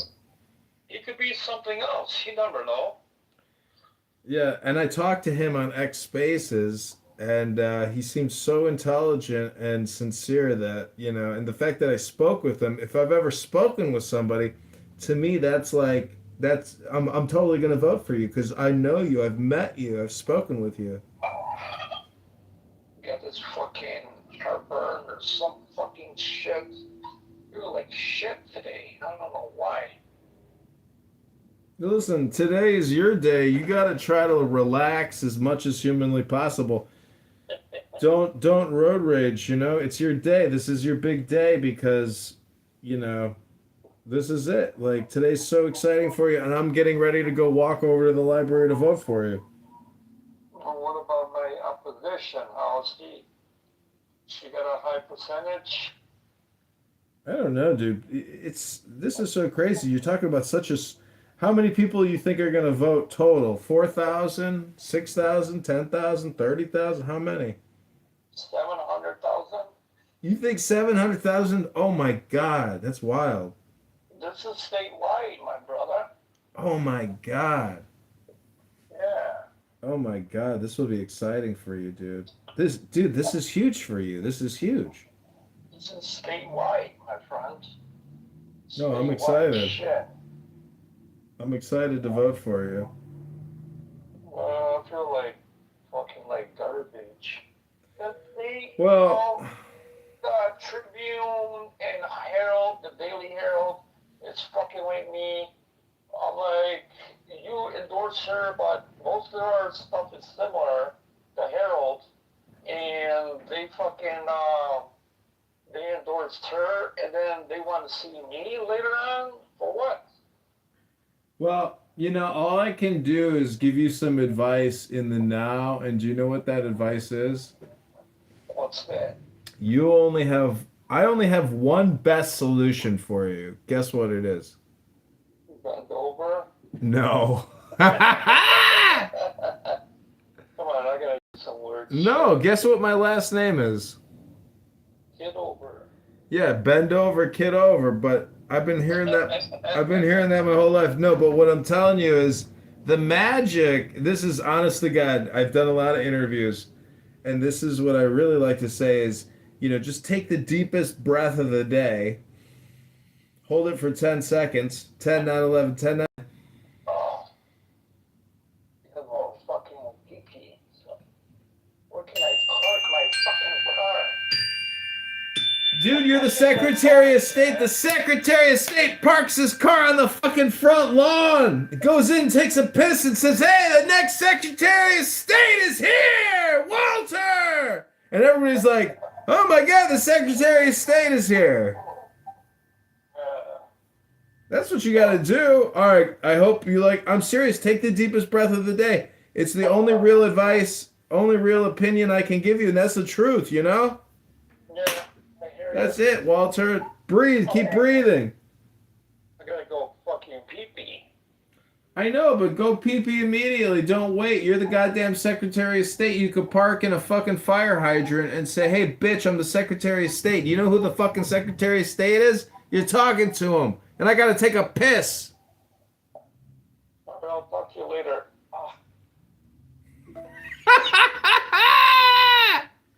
That's the Secretary of State candidate.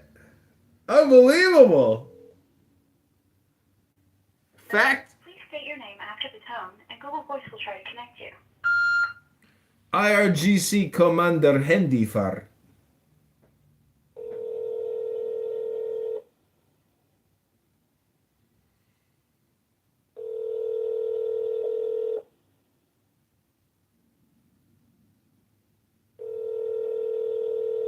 Sometimes I forget I got people's numbers in my phone.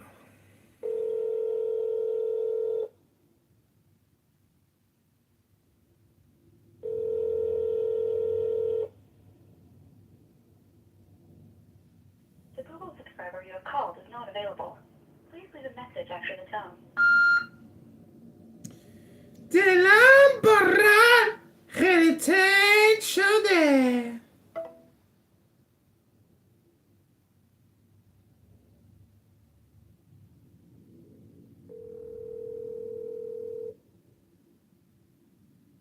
Force, but you don't feel that there's a cultural commitment anymore.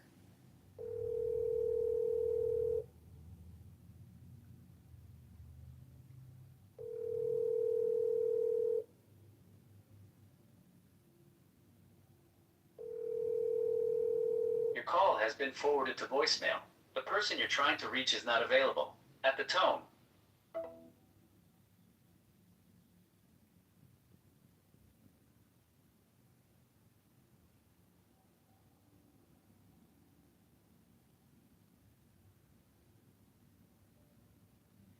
Hey Victoria, it's John. I'm about to head to the library to go cast my vote for Republican governor and Secretary of State. If you're voting today, vote for Walter Damchik for Secretary of State. If you're voting for governor, vote for Tad. That's who I'm voting for.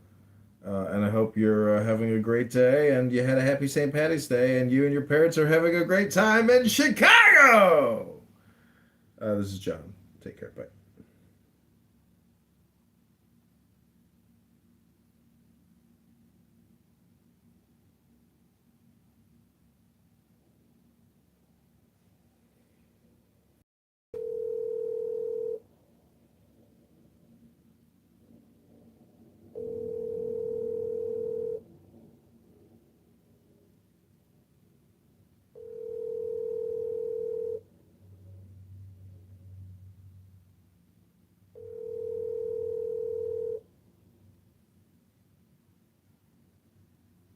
The person you are trying to reach is currently unavailable.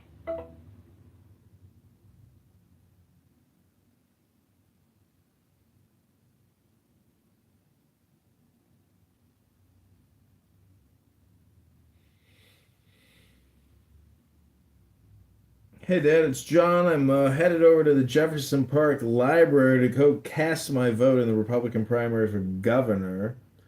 Um, I've I'm voting for this guy named Ted, so that's who I'm voting for governor, and Secretary of State, this guy named Walter, and then a couple other people. But I hope you're having a great day, and tell Patty I said hello, and that's about it. Talked to Mom, called a couple other people. There's election political party votes tonight. If I get 10 votes, I'll be happy. If I get one vote, I'll be happy. But the website was johnforcongress.com with a number 4. And I was asking Democrats and Republicans to write in John Kitover. So we'll see if we get any votes tonight. Hope you're having a great day. Talk to you soon. Bye.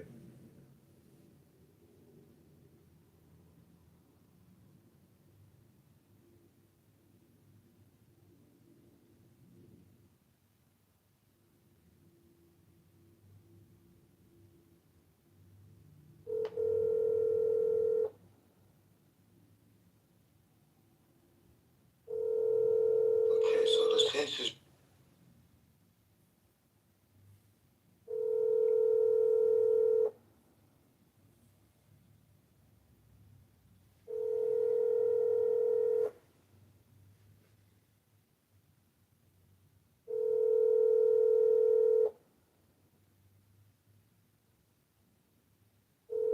Your call has been forwarded to an. Hey, Uncle Earl, it's cousin Johnny or nephew Johnny. I'm in Chicago going to the Jefferson Park Library to go cast my vote for Republican governor candidate. This guy named Ted, and then this other guy, Walter, that I've met who is running for Secretary of State, and a couple other people. But I hope you're having a great day, and just saying Rabbana Shalom. Talk to you soon. Bye.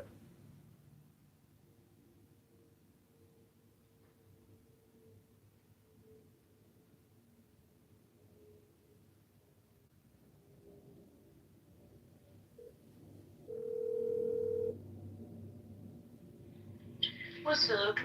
Hey, how's it going? Doing good. I'm actually eating a piece of Lumalatis. Ooh, wow. Take the Perfect shit. timing for you to call. Take the Chicagoan out of Chicago, but you'll never take the Illuminati's out of a Chicagoan. Never ever.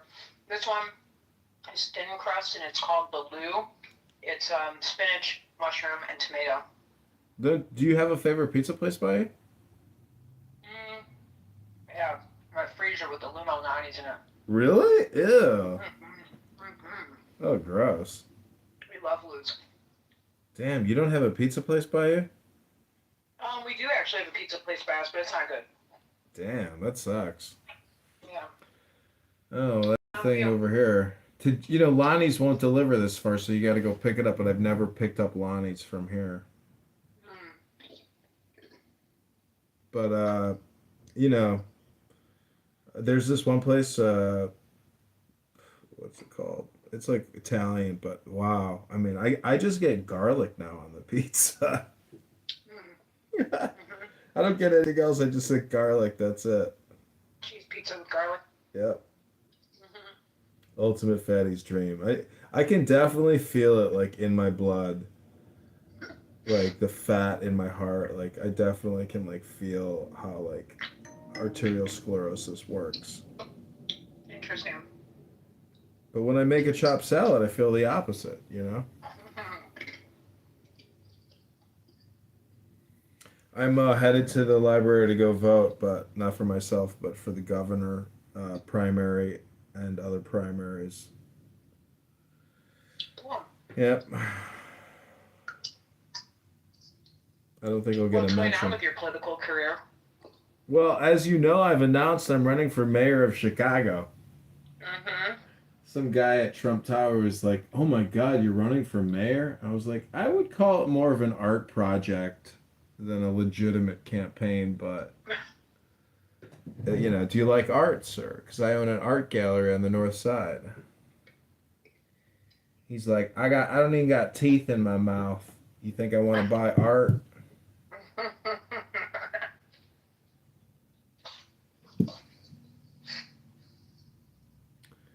But yeah, I'm gonna go vote. Then I'm gonna go to the gym, and for the most part, everything's pretty good. Mom said she wants to come to Chicago in October.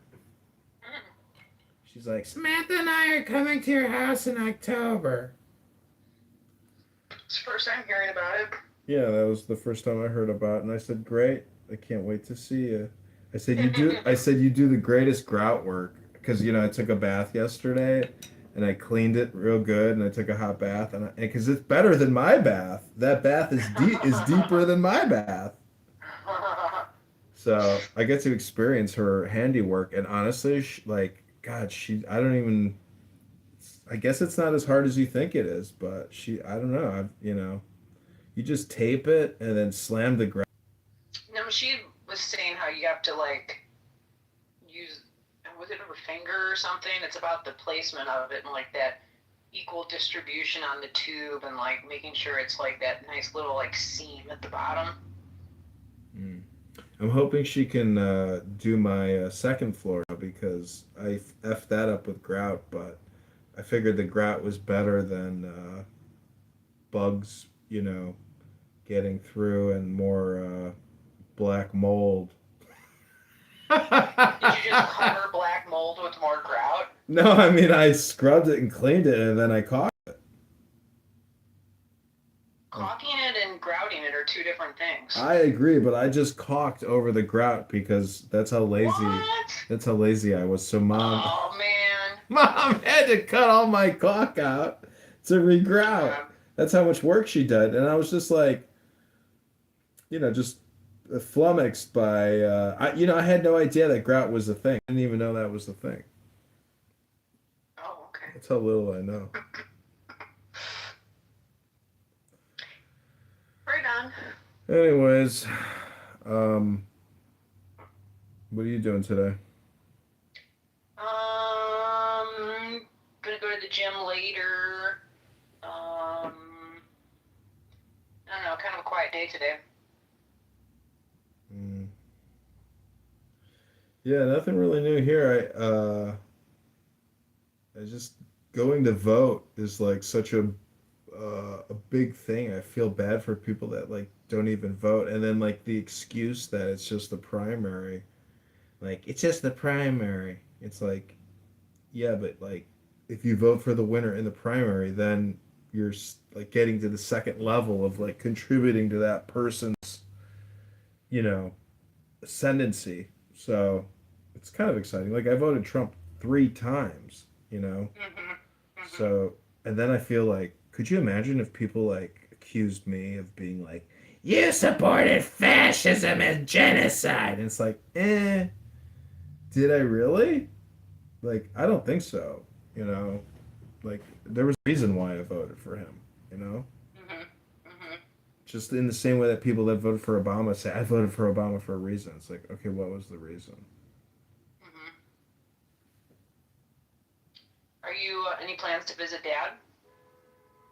Yeah, I mean, I'd like to go to Miami, I'd like to go. I changed my Hinge profile to South Beach and Boynton Beach, etc. And there's just like, I don't know, it's just beautiful women everywhere. There's a lot of divorced women in their like 30s that have kids.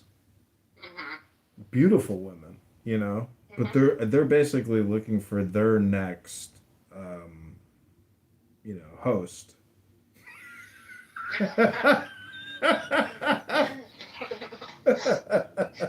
They're looking for their next host. I mean, I just can't put it anymore. I mean, you are in that age range. I mean, like, you'd be the next appropriate host if you were able to host. I wouldn't want to like support some woman's like 2 children. I just couldn't do that. And if she wants to lie to herself, I wouldn't tell her, yeah, I'll help you and your children. Like, no, I would never say that. And I guess I would make it clear, like, that's not the person I am. So do you avoid going out with women with children, or you still go out with them even though you wouldn't actually want I've gone to out with them. I've gone out with them, but just solely for like entertainment, where I will pay for everything and there's nothing implied and there's nothing rude or, but like their whole lives are basically their children. They love their kids more than anything. And that's what it is. And it's like, okay, well, this is where I live. Do you want to come watch a movie? I mean, you know, but it doesn't. It's. I'm not even that direct, I guess. But I sometimes I just enjoy the company. To go out to a restaurant with a beautiful woman for $200 is no big deal. You know, that's just such a pleasure. It's like, can I do that like every other day, please? I mean, I'm sure you could. Not really. It's not as easy as that. It's not that easy. There's so many, like, that's only 20%, 10% of the population. 80% of the populations are fat Democrats, fat liberals. Older women who are obese and liberal. And I don't mind liberal women. I don't care if you're liberal. I think that's actually says that, like, you're a good person. You know, you want justice and peace and equality. You know, like, okay, great. But, like, you know, only 20% of the population is probably attractive. 80% of the population is, you know, unattractive. What's up, man? Farron, what's going on? You okay, buddy? Yeah, life is good. I'm about to walk to the library to go vote. Oh, dude, congratulations. True American doing your thing. And thank you for your service. You're welcome. How are you doing? Man, I'm fucking living the dream with your sister. She keeps my shit together, dude. Serious, though. How many dogs do you guys have now? What, 6 or 8? I'm losing track. We got that one under the car. Lives there. Yeah, you probably attract other dogs to the pack at this point. We're running zone defense, so it's like, it's just fucking, like, we're good. It's all mayhem. All the time. Dude, I saw you in your fishing photo, and I was like, man, you're like a river predator. Not really. I'm a river dweller, but the fish do not fear me at all. In fact, I think sometimes I see a middle finger come flying by as they swim upstream to go fucking make babies. You know, I put a silver fish on my silver Lexus, and my friend was like, why did you put that silver fish emblem on your car? And I was like, I'm just trying to, you know, camouflage myself.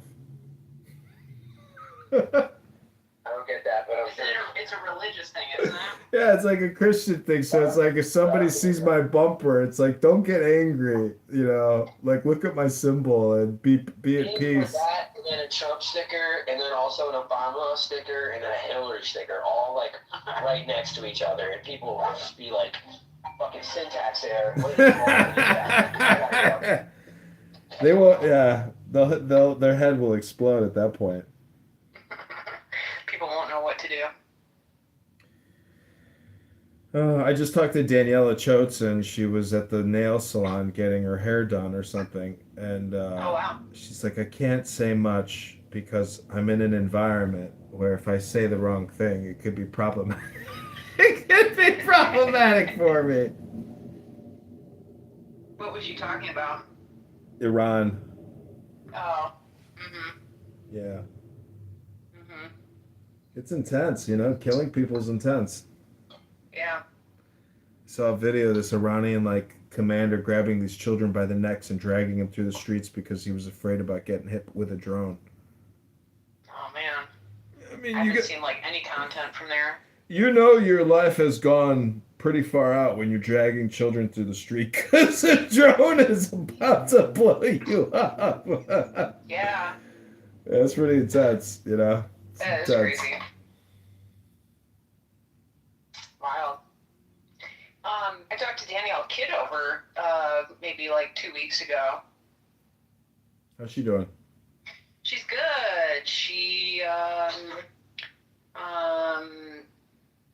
forget what age is. I think her oldest is 18 now. What? And that the little blonde girl that was in the carrier when we all met in Chicago with Charisse, she's now I think 11. Oh wow. Yeah, that was like what? How many years ago was that we did that lunch and Would make sense that she's 11. She's probably around 1 around then. yeah, 2015, right? 2016. Yeah, she said she went and visited Earl down in Florida. And she goes, I guess I need to be more specific with my dad that when I come to visit, it'd be nice to have a place to sleep, at the house. A lawn chair for her. What is he like? What's on top of the bed? It's just like garbage. She told me that there's medical equipment from when Bart passed is still in the bedroom. And that Earl still sleeps in the guest room, in the back. Oh, I see. And there is no other bed.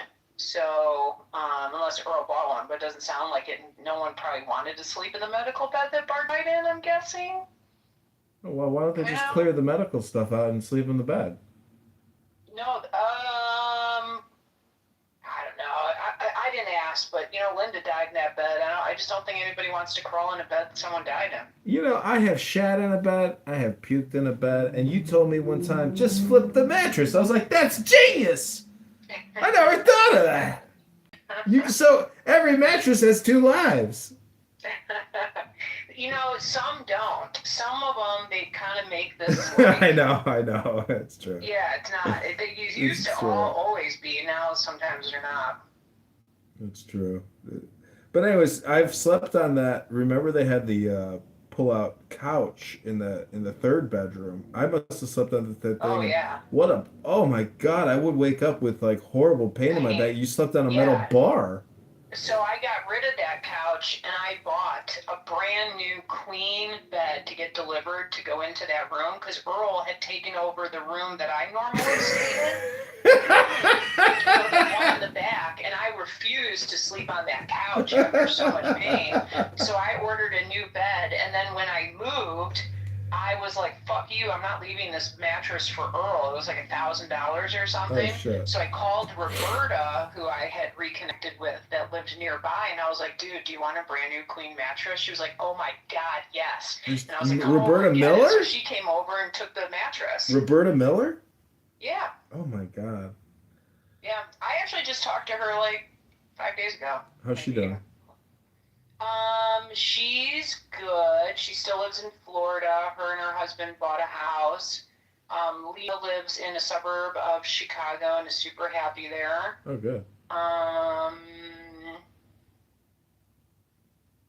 She actually was trying to help me get a job at the company she works at, so we didn't talk too much personal stuff. It was more like work stuff. Oh. Do you remember her first husband, Mark? Oh, yeah. Wow. Talk about like a guitarist or something. I mean. Yeah. You definitely had a look. I mean, I guess because I'm a bald man, anybody who decides to grow their hair out like to their lower, it's intense, and you just play music. What did that guy even do? I don't remember. Man, her kids love but music. Roberta told me a funny story. She goes, there's one thing that I'll never forget that you did, Samantha. And I was like, oh, God, what is that? She goes, you called me on the phone and asked me when is it a good time to put on moisturizer. And she says, she goes, what killed me was I was trying to be nice to you because you were my mom's boyfriend's, kid. But I was like the last person in the world that gives a shit about moisturizer or knows when to put it on. She says, but I told you to put it on after the shower, and then you said to me, duh, I already know that. And I was like, damn, I did? That was so rude. Oh, man, that's funny. I know, that's what she says. She's like, it was funny. And I was like, I don't think that's funny. It's funny in hindsight. Yeah. Yeah.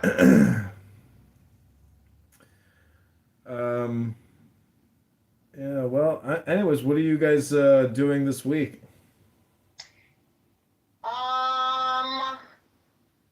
So we have 2 weeks left. We're in Forks, Washington, where we've been here all winter, and the winter fishing closes in 2 weeks. Like, you can't be on the rivers anymore, like 2 weeks from today. So Farron's going to probably try to fish as much as he can over the next 2 weeks. I don't know. I usually try to have like a task or two every day to do, but I'm just kind of going with the flow. And then we're going to go back to Ellensburg. Yeah, a little bit of a change of scenery coming up soon. Oh man, well, I don't know. I don't know, smoking weed, doing yoga, making videos. It's like I told Dr. Silverman, I was like, if you filmed videos of yourself just drilling cavities, I was like, your video business of drilling teeth could become more profitable than your entire dental practice. He was like, no way. I was like, well, Dr. Pimple Popper, she proved that her, uh, what's the skin doctor called? Wait, I gotta tell you a story. So 2 weeks ago, we're hanging out here, and there's a guy in from Chicago who's fishing, and he's with a guide that we know. And I was sitting at a table with him talking. He's like, "Oh, I'm a dentist." And I was like, "Oh my God, I love dentistry. Can I ask you some questions?" And he was like, "Yeah." So we had this long conversation about dentistry. And I was like, I gotta ask you if you know my childhood dentist in Chicago. He goes, "Who is it?" And I was like, "Dr. Silverman near Northwestern." He's like, "Of course I know Dr. Silverman." And I was like, "I love Silverman." Such a small world. Yeah, he's really talented. I said, he said, your dad helped me print my first resume. I was Aww. like, really? I don't know if that was like pre or Aww. post dentistry, but I Aww. said, well, That's so cool. if you fly to Florida, maybe he'll pick you up at the airport. He goes, your dad would pick me up at the airport? I said, yeah, why not? I don't know if Dad would pick him up at the airport. Dad won't even go to Miami to meet the Riches to see Todd's final flight. What? Do you know anybody that's ever lived in a monastery? Um, is that Christian or Buddhism? It's the same thing, basically. Somebody who just devotes themselves to living in a monastery. I only when I read the book Live Like a Monk, the story of that guy doing it. I don't know anyone personally now. Oh, well, it's basically a hermit, somebody who, is no longer engaged with the world. Not at all, man. If you read that book or listen to it, How to Live Like a Monk, what a great book. That guy, he even left being a monk because he felt like he was pointed out to in the monastery that he had a calling to translate like ancient texts to modern wisdom, and that's what he still does. His name is Jay Shetty. And living like a monk, all the lessons that he learned and like shares and like even just like what sweeping can teach you, just amazing. Loved that book. Well, what I'm saying is, by being missed, you are felt more profoundly. Oh, got it. It's like, I mean, it is what it is, but um, yeah, I mean, I gotta go vote, and then got more paperwork to do. And I lost the unemployment insurance appeal, but they said there's a final appeal if you want to take it to the Cook County, circuit court. So I'm gonna Google this week to try Chicago if they like specifically advertise for unemployment insurance appeals. But that's like 20K, and then I appealed the IRS EEOC complaint, and so supposedly I'm getting an administrative law judge to preside over a hearing. And but yeah, I mean, and then I file to run for mayor in April. Hopefully April 1st on April Fool's Day. May you have fun in all of the adventures you choose. Yeah, I mean, it's an experience. People are like, "What is a woman? What is a cell phone?" I was like, "It's an experience. It's art, Mm-hmm. you know. Mm-hmm. It's just Mm-hmm. art. Like if John Kitover Gallery in River North had paintings for 60,000 a piece or 40,000 a piece, and there were people paying 40,000 for like, who's the biggest sucker in the world? Yeah, but the difference being that like if there are people who actually have a intention of making the community better, you doing it for art is noise. This is your opinion because I know candidates who are already running for mayor who I absolutely know are completely unqualified and should not be running for mayor, but because they've built up this like clout, this supposed clout, they think they're qualified to run the city. I don't think they're competent enough to run the city. It's just like a business.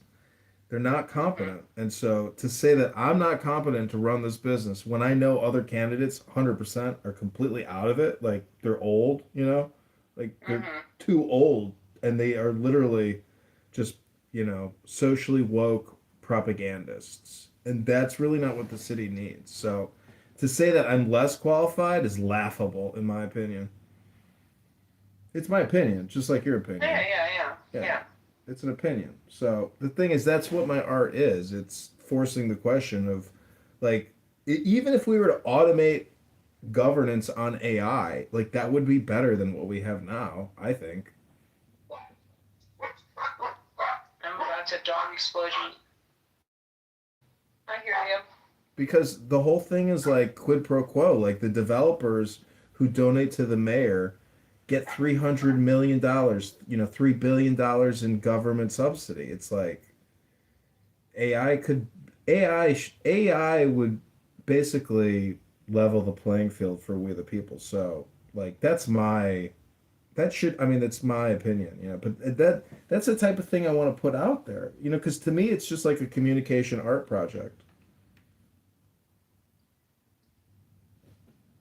Don't worry. I think everyone sees it as that. but but that's still better. But that's still better than doing nothing, right?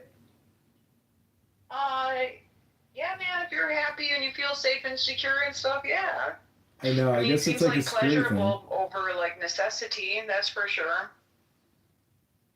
Well, the thing is, it's about like a video game. I feel like because like people go to the casino and they play the slot machines and they don't know that that's just a video game. You're paying to play a video game. How crazy are you? Like people that go to the casino are literally the definition of crazy people because it's a I negative mean, you bet, just said right? that you're happy considering that this is a video game. Social media and these platforms because when you run, the thing is, this is like the opposite of having a private sector job where you don't have this like annoying social media presence because you're engaged at work, and so you can't have this distracting content that will distract coworkers. Am I correct? Well, I don't know. I mean, it distracts the person first. And then the coworkers who are looking at you wasting all your time while they're busy working, Right. right? Right. So it just doesn't work. Anyways, I'm just saying that like it's all art. Whether you're in office or running for office, what you post is a video or a picture. And by definition, that's art. And so the critic judges the artwork.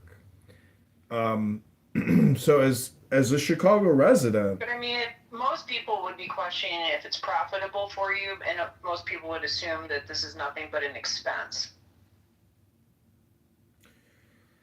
yeah, but the thing is with cell phones, like so much of our reality is just implanted via cell phone. All these political videos of who you vote for is like a neural implant because they're not in your material world, but you watch their message and you're like, I'm voting for this person. So I'm just trying to like experiment. I'm like a political scientist in a way, but the thing is like, it's me having fun and doing the experience, but I don't have any anticipation of like success. But I don't view the experience as being unsuccessful. I view the whole experience as being like really eye opening because there's just a lot of people you don't know about. Like life is a network. But even then, it's like this propaganda projection. And I mean, I'm not fighting in a war, but like we're engaged in a war now because Donald Trump told us we are. Like, is that actually what our law is, or were we just told that we're in a war? There's just a lot of content, and like you told me once, every politician wants to be a philosopher, and every philosopher wants to be a politician. I've heard people say that's not true. And then I sometimes agree with that. But I'm just saying a lot of this comes down to like videos and pictures and Meta, Google, like that's our society. Not me, but you're in that world, yes. Well, it's easy for you to say it's not you, but you live in that world. That is you. It exists, but I don't use it or consume it the way that you do. But I get it, I know it exists. but by consuming it and using it, in a way, I've transcended it, and you haven't transcended it because you're not in it or you're not exposed to it for conditioning purposes. But the voter, this is where politicians actually win. Because in Right. your world, there is no world. But in this world, there's a world of manipulation. And that's actually how people are winning these elections. Right. Underdog candidates um, uh, are able to essentially create organic movements. And this is all goes back to like Saul Dialinsky's book. But I don't know. What was the last book you read? Did you ever read any of the books I sent you? Yeah, A Life Worth Breathing is the one I'm reading right now. What's it telling you? It's definitely yogic, like philosophy about like wanting to, first and foremost, like wanting to live. And then definitely talking about some consciousness and awareness. And then, yeah, that's where I left off. Okay, so let's say you have a perspective of wanting to live. What would you say, like your top three power words are, or mantras that are associated with achieving wanting to live?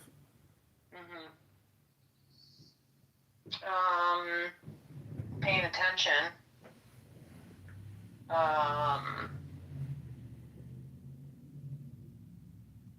Consciousness, for sure. And probably your attitudinal positioning. Okay, now those three concepts that you just shared, like what is one way to like control them? Know what the definition of each of them is. Yeah, what else? Practice it, and know, and also welcome mistakes. Mm-hmm. Okay. Anything else? What are we talking about? Basically breathing. Like conscious breathing, or like even you could call it like Zen walking or conscious walking, where like every have you ever seen Tai Chi? Basically life is like Tai Chi, and if you actually practice like Tai Chi in your communication, like that's that's the creative intelligence. So I don't know, it is what it is, but yeah, I hope you like those books. I really like the Dhammapada one. It's right in front of me. I feel like maybe I've had this book before. Just like I don't connect well with like I don't know. I could try it again, or I don't know. That's why I went with breathing first. Well, the way I do it is like I'll pick up a book and I'll have a hot tea ready and then some cannabis. Take a blaze, drink the tea, and then read like 1 page or 2 pages out loud. And then like as I'm reading it, I'm having the like instantaneous comprehension. And then I'll listen to the recording and I'll say, wow, because I'm trying to recondition my subconscious and my experience. To I me, did think that's that was like, a good recommendation in your card. yeah, to me, that's like real therapy, because if you go to therapists and psychologists, they'll give you like handouts, to try to like improve your way of thinking. Um, and you can read those out loud. But when you read these like, Dhammapada or even the yogic breathing, like, I don't know, I'm just basically trying to like change my thinking. Like, Yeah, no, I get it. It's a very good way to hear yourself in a chunk of in an amount of content that's like digestible, and then having the experience with it second time. yeah. I like it. Yeah. I'm trying to like override my thoughts because I have a tendency of having negative thoughts. So I'm trying to basically like say stop thinking and like create new thoughts, but don't have these thoughts. This is not helpful. You gotta let it pass like a cloud in the sky. Yeah, but to me, breathing is the secret because I'm creating all this music, AI breathing music, and it's like super hypnotic because technically, you know what every cigarette smoker is doing when they smoke a cigarette? Breathing. They're taking the deepest breath of the day because they don't want to waste that cigarette. Right. So, breathing music is like a way to force you to consciously breathe. I think that could be a very popular content thing. There's a guy that I follow that he keeps like playing these like megahertz and talks about what each one does. I also listen to a podcast about sound and megahertz and the feeling vibrations and such, different resonances and blah blah. Oh. You're in new age. There's so many videos. There's just a gazillion videos of people doing like sound therapy. But to be able to like mimic like major music, I'm telling you, I mean, have you used Suno? What? There's a AI music app called Suno. But just go in there and type in, you know, take the deepest breath of the day, rock and roll, deepest breath of the day, orchestra and choir. And like you'll be amazed at what it creates. And it's technically your IP or your copyright. Because each song is totally dynamic. I'll check it out. See. Are you guys doing any good cooking? Karen brought a corned beef to make tonight for St. Patrick's Day. I think it's bark. How are you gonna eat it? Just fucking straight, I guess. Well, I mean, what are you gonna eat it with? Oh, potatoes and cabbage, of course. That's it? It's St. Patrick's Day, yeah. You don't have any other accoutrements? Like what? It has starch and veggies. I don't know. Like, there's what I have noticed is that like adding as many variables to like your primary is like the best way to enjoy the food. You know, like if I have fresh fruit, you know, chop it up, but don't just eat it. Use yogurt. You know, you gotta like basically add like multiple variables to your consumption to like enjoy the food flavor differentials. That's the joy of, you know, cooking is experiencing like 5 flavors in a salad. Yeah, that is true. Do you shop at Costco? I do not. Though I do enjoy a good Costco experience, I do not because it's just too far. There's they probably sell at the regular grocery store too, but these Chobani, like, no sugar added protein drinks. I'm actually using it almost like a milk right now with fruit. Yeah. And then like that way I don't consume the whole thing in like one setting, but like that way and then drinking the other part later. Yeah, I would. You know what I would actually like take out of my diet is mass consumption of bread and any whiskey or bourbon, because those seem to produce the most rancid of farts. And do you know what a fart is? It's like indigestion, like air in your system, like coming through the other stuff that's not moving. Well, technically, a fart is just air passing over a turd. Okay. This is a joke. It's clean. Dude, do you clean your bongs in the sink? Can't fucking get out there. No, hell no, that would ruin the sink. No. No, you know what I do with my used bongs and bowls? What do you do? I have a massive bag full of like 50 bowls. But I just scrape them clean and then I put them in the bag. But I've never spent the time to clean a bowl because that would You be just throw them away? no. I told you I put them in a bag. I know, but then what?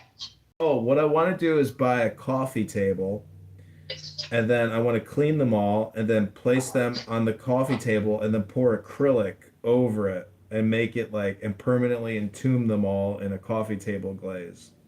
Yeah. Dude, I sent Mom edibles in the mail, which I've done a bazillion times, and her and I both got a letter from the post office drug enforcement fucking department saying that they believe that I had sent something illegal, and that if I wanted to claim it, I'd have to contact the post office, and told Mom that she was the recipient of it. Yeah, I think the guy that I know who used to run marijuanadelivery.com, he shut down. But yeah, we got dispensaries all around here and they sell every product under the sun and yeah, I mean they make good money. Dude, like it's an edible, but it comes in like a syringe, and you like just put some on top of like any food or whatever. You just eat it straight. Yeah. That shit gets you fucking rocked. That would be the superior product. I've never seen that advertised. Dude, she's like, only eat it. She's like, start with a grain of rice size. I took like 3. I thought I was falling over a fucking stool at the bar. It was like crazy. I was like, oh my god. Did you ever take a Chiba Chew in Los Angeles? No. They sold those at the dispensaries. Those are like the what are those things called? It's just basically an edible candy, like a what the fuck are those I like candies the called? edible shots. It's like 100 milligrams and like a little drink. That's the jam.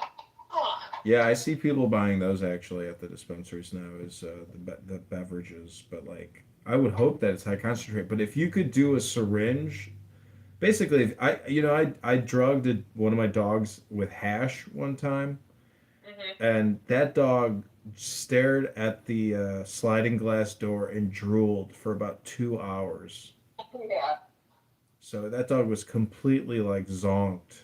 Yeah. Didn't get violent, but Yeah. Dogs get scared from that. not this dog. It just stared at itself for 2 hours. I know. I think they're scared. They don't like the feeling of being high. Yeah. I really made it a relaxing environment. I didn't want the dog to be scared, but the neighbors hated that dog. I look at dogs at the shelter near me all the time, and I'm like so tempted because they have puppies all the time. But basically, having a puppy is like having a baby, and I like to when I'm sleepy, I sleep. When I eat, and it's like now I have to because when you have a dog in a crate, they cry. Right. And I can't live with that. It's too hard. Yeah. I've learned that lesson. I try not to repeat my mistakes despite all my flaws. That's good. Despite what it may seem. Yeah. I don't know. Mom said she's doing good. Sounds like she's kicking ass as usual. How's Farron's kids doing? They're all good. So Emma bought a new used car yesterday. Very kids' first major purchase, which is exciting. Nice. What's she doing? Is she going to the gym, the library? No, she is starting manicuring school in April, and she works at Trader Joe's. Oh, nice. Sharon Miller did nails, and she made a living. I didn't know Sharon did nails. Her friend Pam did. Yeah, Sharon did nails because I went to her salon one time. She gave me a manicure. Oh, wow. She glassed my nails. I was like, that was the first time I ever think I had the buff. Yeah. Love the buff. I like the buff. Me too. You can do the buff at home though. I know, but it's much nicer when someone else does. I know the machine is nice. What do you think about the buff pad versus the buff, rotator tool? I like the buff pad. Buff pad for the win. Hmm. I agree. I agree. So I think I'm gonna remember Elite last year. They rented that house in Deerfield. This summer they're going to Spain. I think I'm gonna meet them out there. Oh wow, I don't even have a passport. Wow. Yeah, I mean, it's like I'd love to travel the world, but I mean, there's just so much of the United States that I've never even seen. It's like, what's the point of going out of the country until I've seen like other parts of the U.S. that I'd like to see? Well, unless Danielle want to go to Tel Aviv again, you can't just be like, sure, you're not ready to go for a good opportunity. Why would I ever go back to Tel Aviv with her? She ditched me when we were there. No, I know, but I'm making an example of like, if someone offers you an international opportunity, you're not ready. That's the one sucky part. I've done all the international opportunities. I don't know anybody that could offer me an international opportunity like the ones I've already experienced. I'm just saying that to me, the priority in my life is domestic. All right. That's just me. But I mean, I'm just saying, like, I would love to go to the post office and get a new effing passport. Now it's just I'm lazy and I gotta go vote. All right. Did you vote? No. You didn't vote? For like president? No, your primary. No. Oh my God. I was thinking to myself, I was like, imagine if you just didn't vote today. I was like, no, I'm like, I've spent too much time interacting and I know enough about people to where like I'm gonna vote for what I believe to be the most intelligent person and most courageous person because what a lot of people say is very controversial. And to say that you believe in law enforcement and getting rid of illegal aliens takes courage. So even if you're Spanish speaking, that's the wildest part. Like I'm going to vote for a Republican governor candidate who is like pro ICE and he speaks Spanish and Polish. Like that's how, you know, triracial, biracial, society we live in, where we have these like Hydra people who are conservative and they believe in law and the enforcement of it. So it's like maybe I should do my civic service and vote. But you just like everybody there is just liberal and there's like no conservative voice to even like consider on a ballot, or you're just out of analyzing political We're not. candidacies. We're not in Seattle. We're 4 hours from Seattle. I have no fucking idea what, like, I don't even know if you're talking about something that's voting for the state or for the city, or I have no idea. Well, no matter where you live in the United States, it's the same exact process. Well, again, I don't even, I am, guess my answer is I guess I'm super disconnected from Washington state politics. This place is, Seattle's extremely liberal, and like it is so liberal that like I don't even like getting involved in politics here. It's just like It's just being social. I Because you live in a district and a precinct, and then you have your local and your government. So like if you have absolutely no idea who represents you, you're clueless. But if you live your life like you're clueless, well then you get exactly what you deserve. I agree. I mean, which is no representation. It's not a bad state. I mean, because basically, you don't have anything to worry about. But I'm just saying that, you know, representation matters. Like it's cool knowing that you voted for a winner, I guess. Like I was proud that Trump won, but now I'm like, eh. Yeah. But huh? I think a lot of people are. But basically like every president does dirty business. I just feel like there's no president who is not involved in some kind of, crime because war in itself is like very criminal, but it's so hard to avoid because there's so many dangerous people out there. Are you recording our phone call? No. All right, well, I'm going to go vote. Have yourself a great afternoon and have a great week, and I will talk to you soon. Thanks for calling. Love you, brother. Okay, love you too. Take care. Bye. Bye. Are you recording this phone call? That's a pretty boring content. All right, we're going to call El Normo, our last online friend and constituent.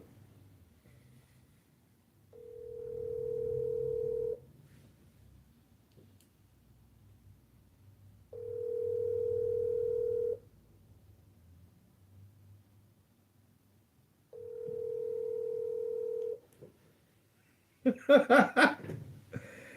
call has been forwarded to. We'll just send him a message. El Normo Rabono Shalom. It's 3:40 p.m. CST Chicago time. I'm going to vote in the Republican primary. You have to request a Republican ballot. I don't know if you've already voted there. You probably did early voting, but anyways, just calling to say hello. There's a lot of rooms on Clown House today, BB, and of course, the World Affairs Forum. I was going to send you some links, but I'm sure you see it all, or you don't see it, but, I really wanted to get your opinion on this Iranian room today, but I resisted texting you the link. But the thing is, I think sending you the link is important because there are many times that even if I, come on all these different accounts I can't see the room. Like BB's room won't show up. You got to search it and find it, and even if I search it, I still can't find it. So Rabbona Shalom. Take care. Bye.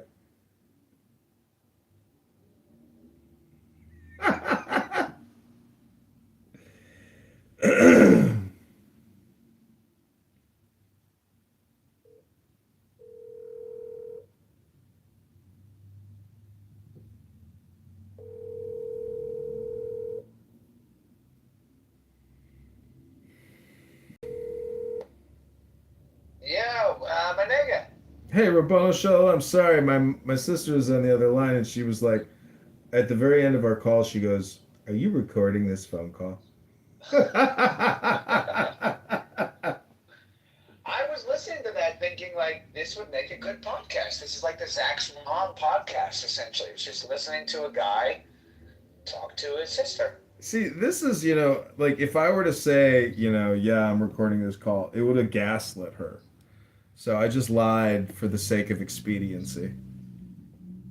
Why would that have gaslit her if you told her the truth? Because she would have been like, I didn't give you my fucking express written permission to record this fucking call! Unending explosion of emotionality. I'd have been like, Jesus, take it easy. Yeah, who cares? What do you care? Relax. You're never going to go back and watch. Somebody cares about you? Nobody cares I about got you. 100,000 videos on YouTube, and you think you're going to find that one recording of you talking to me about nothing? Yeah, it really is just like an insane compulsion of yours to record everything for absolutely no reason.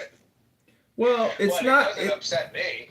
It's actually not for no reason because, for example, for like Nathan's Chillism room, do you know he calls himself Nathan the Artist? Do you know that the person who targeted me for stalking and harassment, one of the craziest people I've ever interacted with in my entire life, piece of shit, garbage person who refers to herself, a transgender Native American, refers to herself as her last name. Her name is Elizabeth Mitchell, but she calls herself Mitchell, artist. Oh, shit. So yeah, what? Nathan the Artist. What I'm trying to say is that, like, when you film an artist's, like, creation, it, like, becomes the person that filmed its real creation because, like, you're just basically throwing him into the mixture. And that's, like, personally, upsetting to somebody, knowing that they've been essentially combined into what they were trying to create. So it's like a one-up, but I'm just saying that like there's value in what I'm doing, but there's no value in what these people are doing, which is having conversations that aren't recorded. Because Well, they're filling a social value. no, not see. I'm doing commodification. I'm capitalizing. They are not. I'm at. See, this is the whole argument: is some people get paid for content, some people don't. Are you one of those people? That's why I said, like, you hit a little, you found a little success with your bumper rant. I tried to recreate it, but no, the algorithm did not reward me. So, Yeah, I'm not sure why the bumper rant. I mean, there have been other things. Who knows? People watch fucking stupid garbage. it's no, you got to look at it from the perspective of the person who swipes up and then boom, they're watching your video. Because every single, like, half a second, every 1/10 of a second is one more step on the how much longer am I going to watch this? And then the algorithm real time is saying, okay, people are engaging with this, show it more, show it more. Like, it's kind of agnostic, but you could have also been chosen by an employee at TikTok who said, this is a winner, give it more juice. There are people behind the scenes that, like, say that's a winner, give it more juice. I mean, do you think that's a human decision that's being made? yeah, there's news articles that people pick content for views because you get capped. Like, most of my videos get 1 to 2,000 views, and then they cap it, and there's no more views. But if it's performing so well, you would think they would let it run and say, "Oh my God, let's give them 300,000 views. Let's show them to 400,000 people." No, they cap it. So yeah, I have noticed that. What's up with that? Up, juice, got some views. it's because there's so much content. So what they do is they evenly distribute it, and then they have employees pick and choose the big winners. It's just like employees are picking and choosing content to amplify. yeah, just like the radio. What was that called? They used to talk about it. The name of the scam with the radios, where they would juice the DJs to get them to play certain music. That's crazy. I don't know anything about that. Yeah, let me look up the name of the scam. It was called. But it's the same thing on all these platforms, which is spoofing, which is having bots listen to it to project you higher in the rankings. So when people sort by top, they come across you. This is all just like market manipulation. And all of these platforms do market manipulation to suit their narrative and to also complement the advertisers, who are advertising, because the advertisers do not want to be associated with controversial content or content that's deemed hateful or right wing, etc. So, anyways, I'm only calling you back because I saw you in the room and I didn't want to interrupt my one and only conversation. I don't call my sister often. So no, it's fine. Once I thought you were talking to your mom, who I feel like I've spoken with before, and I was gonna say, hey, it's John's mom. no, I don't care. I don't care. I mean, I appreciate the call back. I'm in Miami, and I'm waiting for my girlfriend to get off of her airplane, and then we're going to be in Miami together. Oh, dude, make a baby. Have the best time of your life. Don't Yeah, buy, going to Miami. don't buy anything on the boardwalk. What do you mean? Because it's a ripoff? Yeah, everything you see on the boardwalk, you can go on Amazon or eBay and buy it for 80% less. Right. It's the same shit. There is no new shit in the world. It's all on Amazon at 80% off. No, I think we're planning on spending money pretty much exclusively on food and drinks. That's what you spend money on. Well, if you go to the W Hotel, they have a world-class pool with a world-class restaurant, and you don't have to be a guest. And it is like $1,000 a night to stay at the W Hotel there. So go enjoy their pool, my friend. Eat at their restaurant. Sit on their patio. It's right on the beach. W Hotel. Are you in South Beach? South Beach. Yeah, that's a good recommendation. W Hotel. I'm gonna keep that in mind. W Hotel. You can order. There's a restaurant and a bar in the back of the pool, and it's open to the public. And you can walk right through the lobby and just walk right to the restaurant. They don't check to see if you have a key card, and then you can just sit there and enjoy the pool like you're a millionaire. Right. W Hotel. And there's Persian women there with huge asses and the most luxurious titties, and most beautiful black hair roped, all the way up to their ass crack. It's paradise, my friend. Welcome to the Garden of Eden. Yeah, that sounds good. I didn't know you were already migrating. I was going to tell my father that I'm planning on making the soul migration, the Jewish soul migration to Miami soon. I don't know if I'm just migrated, temporary migration for the week. Oh, I'm thinking about doing a permanent soul migration to Miami shortly. This guy might be telling me to move here. Are you talking to me? Are you talking to me? I have to go. I'll talk to you later, bro. Have a good day. Okay, peace. All right, bro.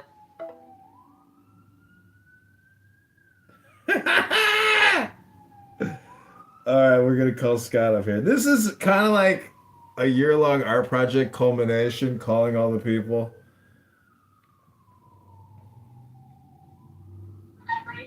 Talk to me. Listen, Scott, I'm calling all the people who have been a part of my political art project for the past year. I'm going to vote in the primary. I just wanted to get your quote. How are you, sir? I'm great. I'm great. What do you need me to say? Nothing. I was just calling to say hello and to see how you're doing.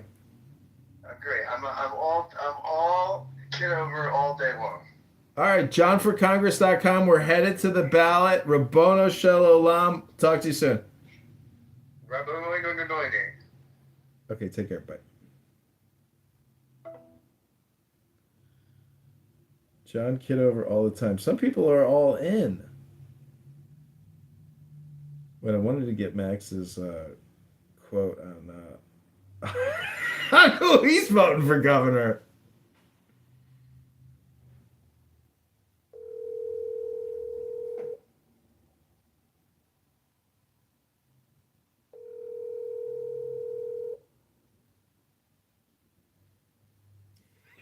I gotta do a Joe Severino. A mailbox belonging. Okay, we're gonna put a little music up, but when I head to the ballot, I'm about to write in Joe Severino for governor.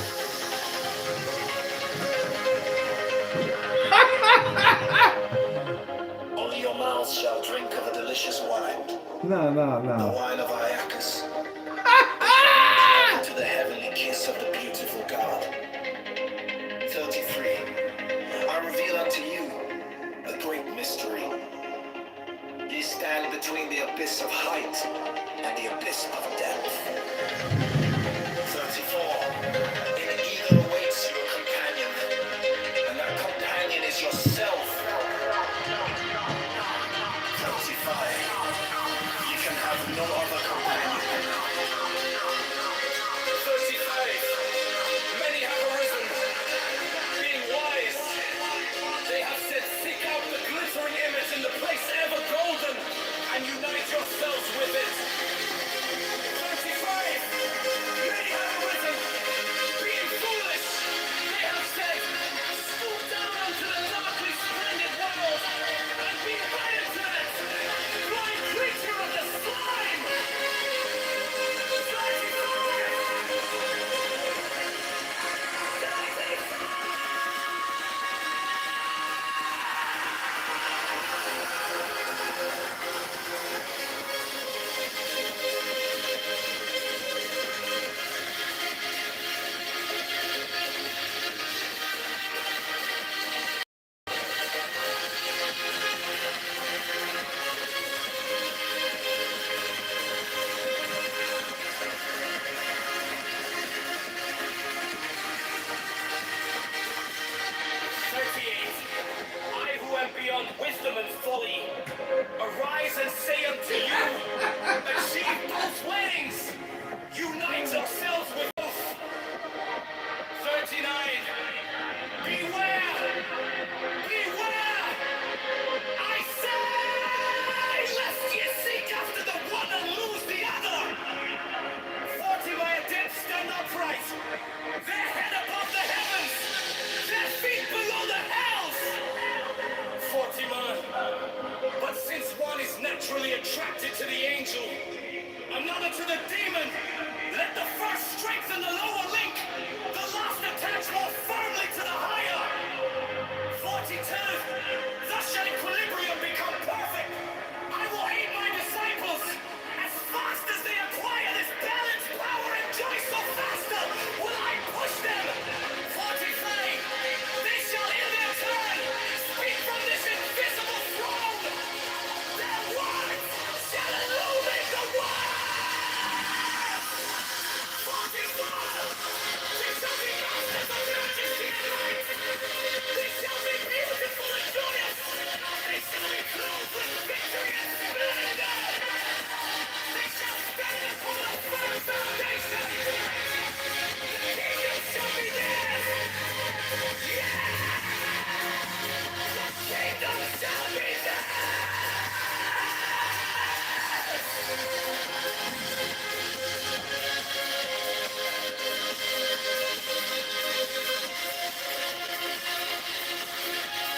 kiss of a beautiful dog.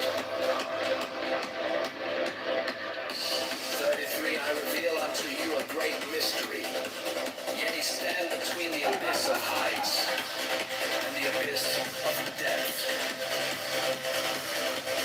34, and even awaits your companion, and that companion is yourself. 35, you can have no other companion.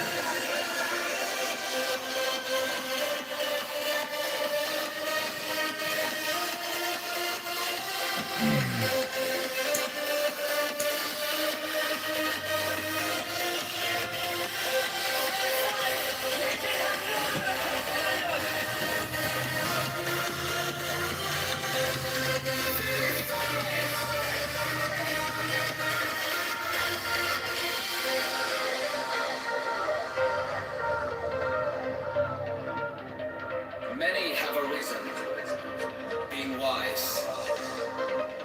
They have said, seek out the glittering image in the place ever golden, and unite yourselves with it. 37, many have arisen, being foolish. They have said, stoop down into the darkly split world and be wedded to that blind creature of the slime.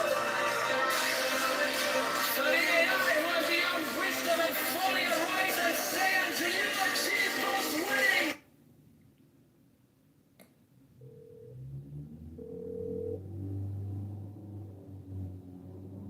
Your call has been forwarded to voicemail.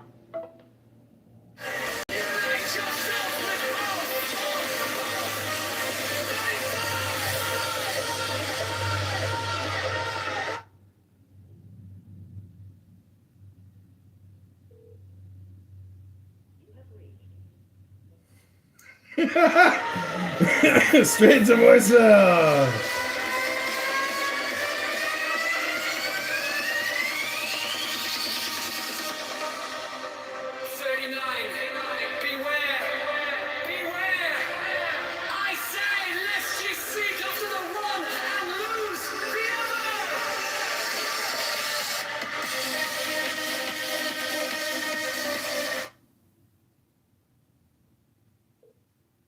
If you record your name and reason for calling, I'll see if this person is available.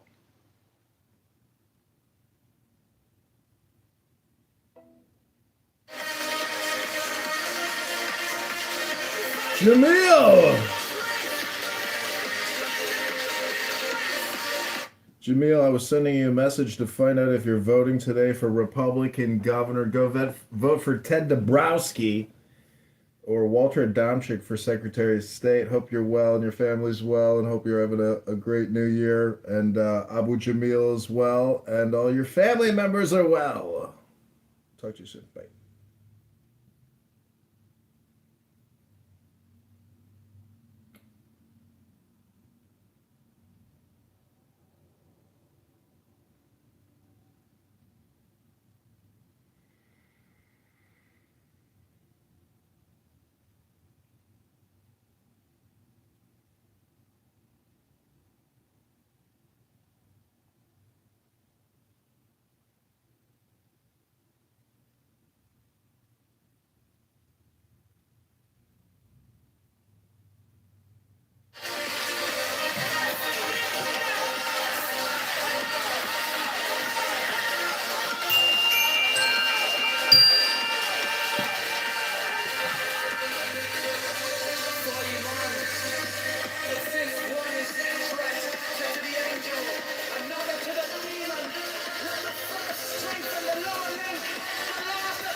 Chicago, Illinois mayor.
I offered it once, on earth. Before an hour hath struck upon the bell, ye shall be with me. In the abodes that are beyond decay.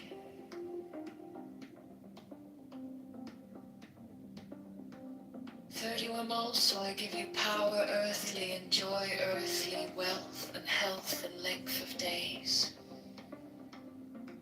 Adoration and love shall cling to your feet and twine around your heart. 32 only your mouths shall drink of a delicious wine, the wine of Iacchus. They shall reach ever to the heavenly kiss of the beautiful God.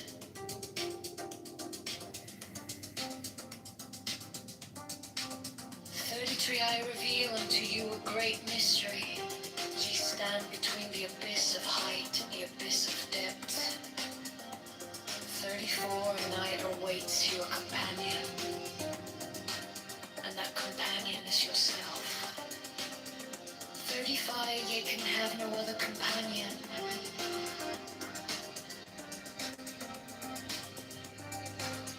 36 many have arisen being wise. They have said, seek out the glittering image in the place ever golden and unite yourselves with it.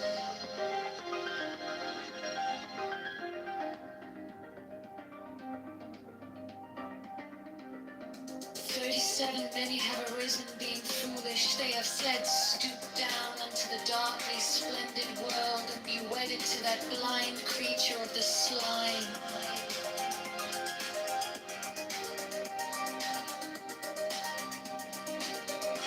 38 are I who am beyond wisdom and folly arise and say unto you, achieve both weddings, unite yourselves with both. 39 beware, beware, I say, lest ye seek after the one and lose the other. 40 my adepts stand upright, their head above the heavens, their feet below the hells.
In the name of the Lord of Initiation. Amen. When I fly and I alight as an hawk of mother of emerald are my mighty sweeping wings. 2. I swoop down upon the black earth, and it gladdens into green at my coming. 3, children of earth, rejoice, rejoice exceedingly, for your salvation is at hand. The end of sorrow is come. I will ravish you away into mine unutterable joy. I will kiss you and bring you to the bridal. I will spread a feast before you in the house of happiness. 6. I am not come to rebuke you or to enslave you. 7. I bid you not turn from your voluptuous ways, from your idleness, from your follies. But I bring you joy to your pleasure, peace to your languor, wisdom to your folly. 9. All that ye do is right, if so be that ye enjoy it. 10. I am come against sorrow, against weariness, against them that seek to enslave you.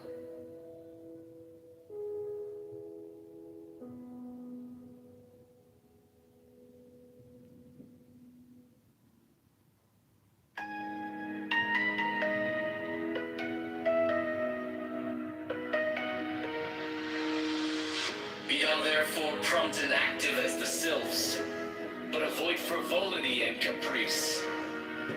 Be in a chain against strong like the salamanders,